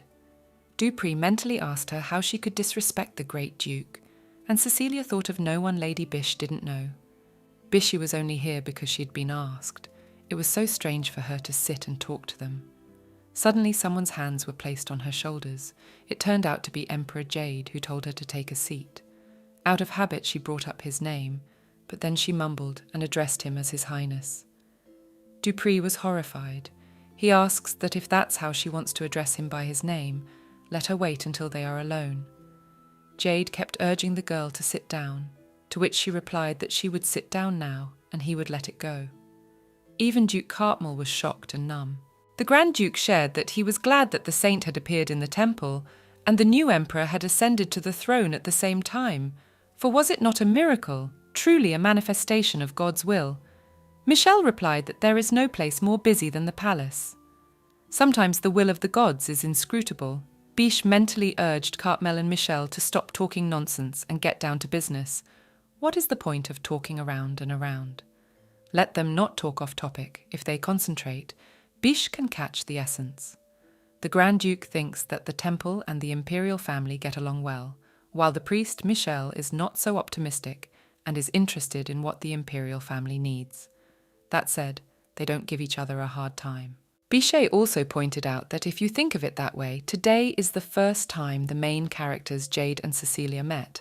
In the original story, they were supposed to meet in the middle of the war, but now it's under different circumstances. She noted that the war was still going on in some places and looked toward Cartmel and Michelle. Bish didn't know what she was doing here. She decided to eat a cookie and there was a very loud crunch that caught the attention of the others. Bish became very embarrassed. She didn't understand why the cookie, she felt very sorry, and asked the others to please keep talking. Mentally, she added so they wouldn't pay attention to a minor character. Bish noticed that Jade was laughing, and she mentally called him a creep and told him to stop laughing. Cecilia announced that they had to go, and she thanked Lady Bish for being with them today. Dupree seriously told Bish to not go anywhere and make a mess. She better find the Marquis and get back home. Bish indignantly asked him, seriously, what did he know about her when she was the source of the trouble? Suddenly Benjamin appeared and drew Bish's attention. The girl noticed his coat. She didn't expect the uniform of an imperial knight to suit him so well. But the atmosphere changed abruptly, and Bish indignantly began to ask Benjamin that he knew where Jay was, and didn't he? That he was also aware of it. Benjamin started making excuses that he only found out yesterday. Michelle pointed out to Cecilia that the three were related, to which the girl replied that their love was so strong. Bish showed her twin brothers the gesture of cutting off their heads, and stated that they would see the two of them later, and she would wipe the hell out of them. Benjamin realized that if Bish found out that he had been following the Grand Duke since he was 17, and even took part in the rebellion, he would be finished. Dupree thought about how, isn't it obvious? She will beat the hell out of him not with a wooden block, but with a real sword. It was like this. Duke Cartmel unexpectedly summoned Benjamin the day he turned 17 and prepared him for the Imperial Cavalry exam. When Bish asked where Jade was, Benjamin rushed to the Grand Duke's residence to find out what was going on, but when he arrived, he only saw Jade calmly minding his own business in the hallway. What happened next? Meeting Jade, worrying about him, His mission to support him in the rebellion and help him become the new emperor was a big surprise. Bish stated that they call such things willful lies. Benjamin asked her to stop. If Jade was involved in the attack, Benjamin couldn't contact the family like he used to, and Dupree had always assumed that his brother was busy with his responsibilities and didn't have enough information to find out the exact reason why he was rarely in touch. Bish clarified whether they were really brothers, to which Dupree replied that if he hadn't heard from him, it didn't mean they weren't there at all.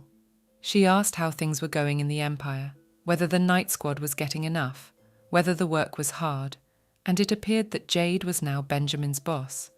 However, if that were the case, he wouldn't be so tired. Benjamin looks good.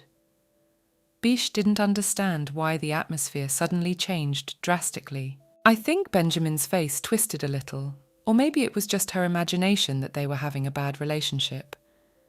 Jade suddenly appeared and wondered if they were talking bad about him behind his back. Bish smiled and addressed Jade as her emperor, saying that he wasn't and that he looked fine. Jade asked the girl if she was free, if they could take a walk in the garden together. The girl was surprised at the suggestion and asked Jade if he was busy today, since it was the day he ascended to the throne. Jade replied that he always had time for a cup of tea with Bish. The boys held hands and walked away from the twin brothers. Dupree said indignantly, "Didn't they see them? They're invisible, maybe they should follow them." Benjamin asked his brother, "Didn't he see the love in their eyes? If they followed them, I might not have a headache." Bish was amazed by the garden and didn't realize if it was a garden or a forest. Jade noted that they could go and look around, but Bish replied that it was fine. She was fine here, then added that the palace had changed. There was gold leaf on the cake and candy, and the tea tasted very different. Jade shared that in addition to Empire tea, there are other varieties that come from other countries. Bish clarified if this variety is going east, to which Jade replied that yes, and if she liked it, he could give it to her to take with her. Bish asked how much it would cost, to which Jade wondered if she cared about his wallet. Bish noted that his childish habit hadn't gone anywhere.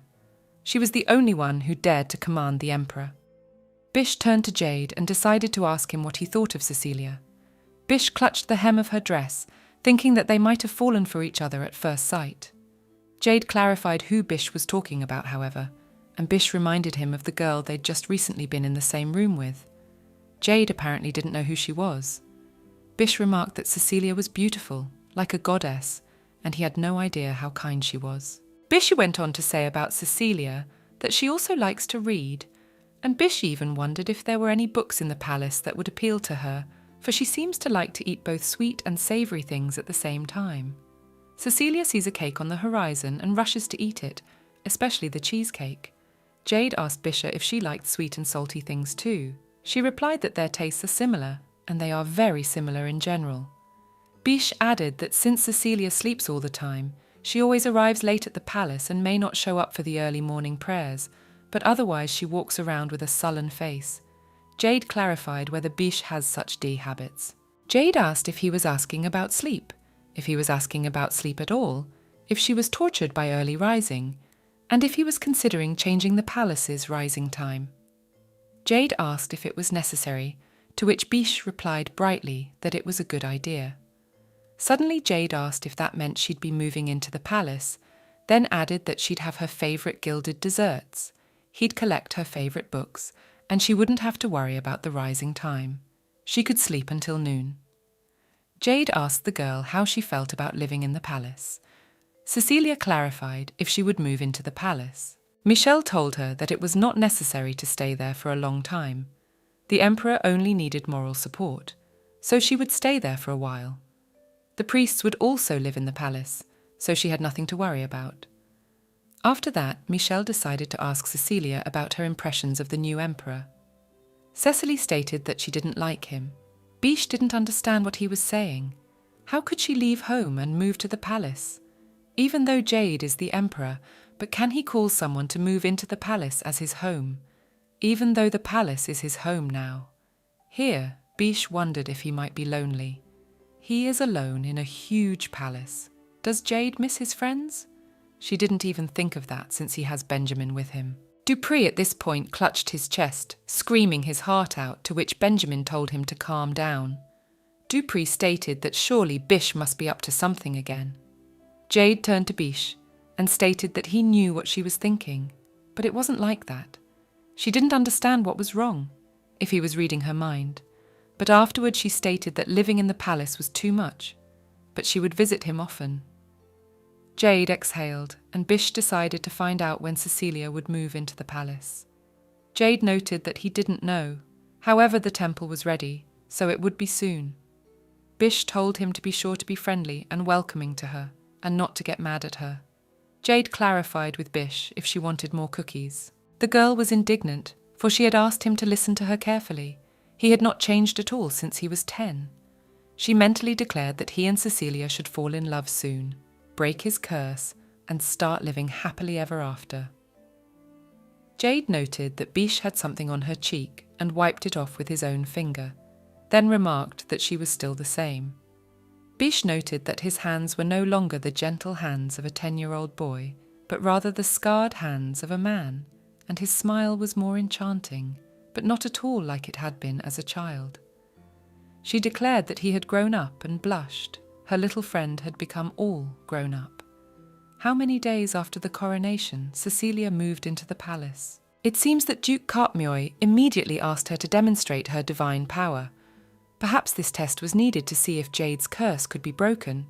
If Bish left things as they were, they should just fall in love and live with each other for the rest of their lives.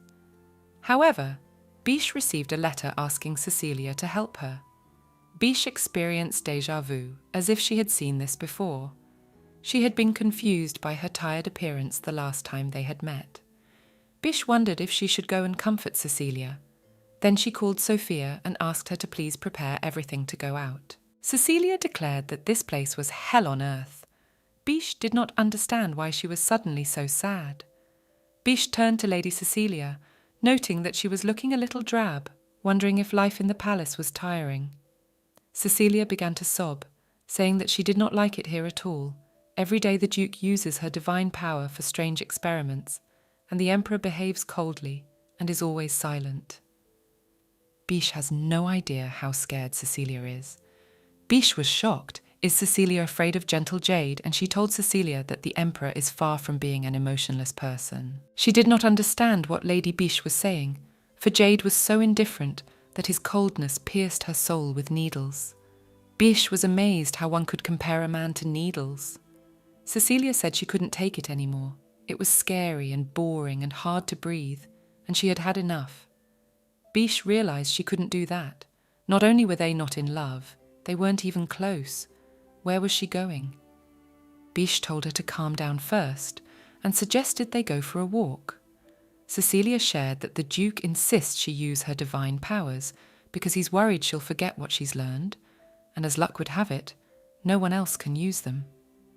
Bish sincerely didn't understand why the Duke would pick on an ordinary girl. Cecilia asks Bisha what she should do about the Emperor.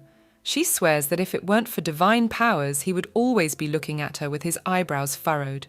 They have never once had a normal conversation. She has no patience for it, and she tells him what she thinks, and if this continues, her head will fly off her shoulders. Bish remarked that here's the lovey-dovey thing. She didn't understand why the hell they were fighting. Bish noted that she thought Cecilia was making things up. They were just still awkward to talk to each other, and the Emperor wasn't a bad person. Cecilia stated that she didn't want to get along with him. She would run away from the palace, and that was it. Bish sincerely didn't understand why the situation had turned out this way. Cecilia asked Bish if she realized how lonely it was in the huge palace. In the temple, the priest treated her with all the love, but here she was afraid. Bish suggested that she call the priests to live in the palace. Cecilia replied that she had asked, but he would not allow it. Even Michel with Dupré was forbidden. To her, he is bad, the worst in the whole world, an Iceman and a jerk.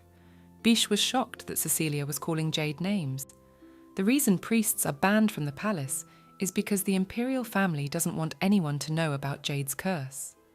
Unexpectedly, Bish suggested that she talk to him herself. Cecilia said it was no use. Let her move in with her here. Bish was shocked and didn't understand why things had turned out this way. Cecilia said that she could handle Bish. She was still uncomfortable with the servants and had no one to talk to, but the hardships of being in the palace were nothing to Bish. The Holy Maiden asked Bish if she was willing. Bish herself began to hesitate to answer, and Cecilia began to beg, to plead with her. Bish mentally asked Cecilia if she could let her go and how she would refuse, whereupon Bish said aloud that the palace was not a place where anyone could live. Cecilia reminded that she and the Emperor were childhood friends, and if she asked him, he would definitely allow it. Bish realised that was just crazy, then replied that they weren't really that close. Suddenly, Jade appeared next to them and heard Bish say that they weren't that close. The girls were shocked and frightened by his sudden appearance and screamed all over the garden. They asked him why he was here, how much he had heard. Jade smiled and replied that he didn't know. However, her answer might make her forget everything. Jade leaned against the bench and leaned over to Bish and asked her if she would move to the palace. Bish realised that he had heard absolutely everything, whether it would make things worse between them. Jade asked how many years of imprisonment they give for insulting the imperial family. Bish was shocked that he was threatening so openly. If she didn't move, he would force Cecilia to confess to defaming the imperial family. Bish asked His Majesty the Emperor to wait, saying that she can't do that. She will be constantly reprimanded for being in the palace where she doesn't belong, Jade clarified. And what was he in favour of her? Bish asked him mentally not to laugh. If he was so amused by the situation, what was he doing in the garden at this hour? Benjamin remarked that it's such a mess out there. It's time to get away. The others are standing in the distance. Cecilia began to whisper in Lady Bish's ear that Jade was acting intimidating and looked like a real villain, a cunning fox. Bish mentally asked indignantly if the two of them were always like this. What kind of love they had. It was a short walk to war. Bish stated that she understood, and since it was okay, she would move. Cecilia clapped and thanked her, and Jade said it was the right decision. Bish remarked that they looked like a couple of troublemakers, and how they had this sudden solidarity at a time like this. Then Jade turned to the Holy Maiden and informed her that it seemed the Grand Duke was looking for her. Bish was horrified when she realised that apparently Cecilia had escaped from her duties to meet her. Cecilia sadly replied that such a thing was not impossible, and she removed herself from the couple of Jade and Bish, saying that she had to go, after which she added to Lady Bish to come as soon as possible. She would wait for her by all means.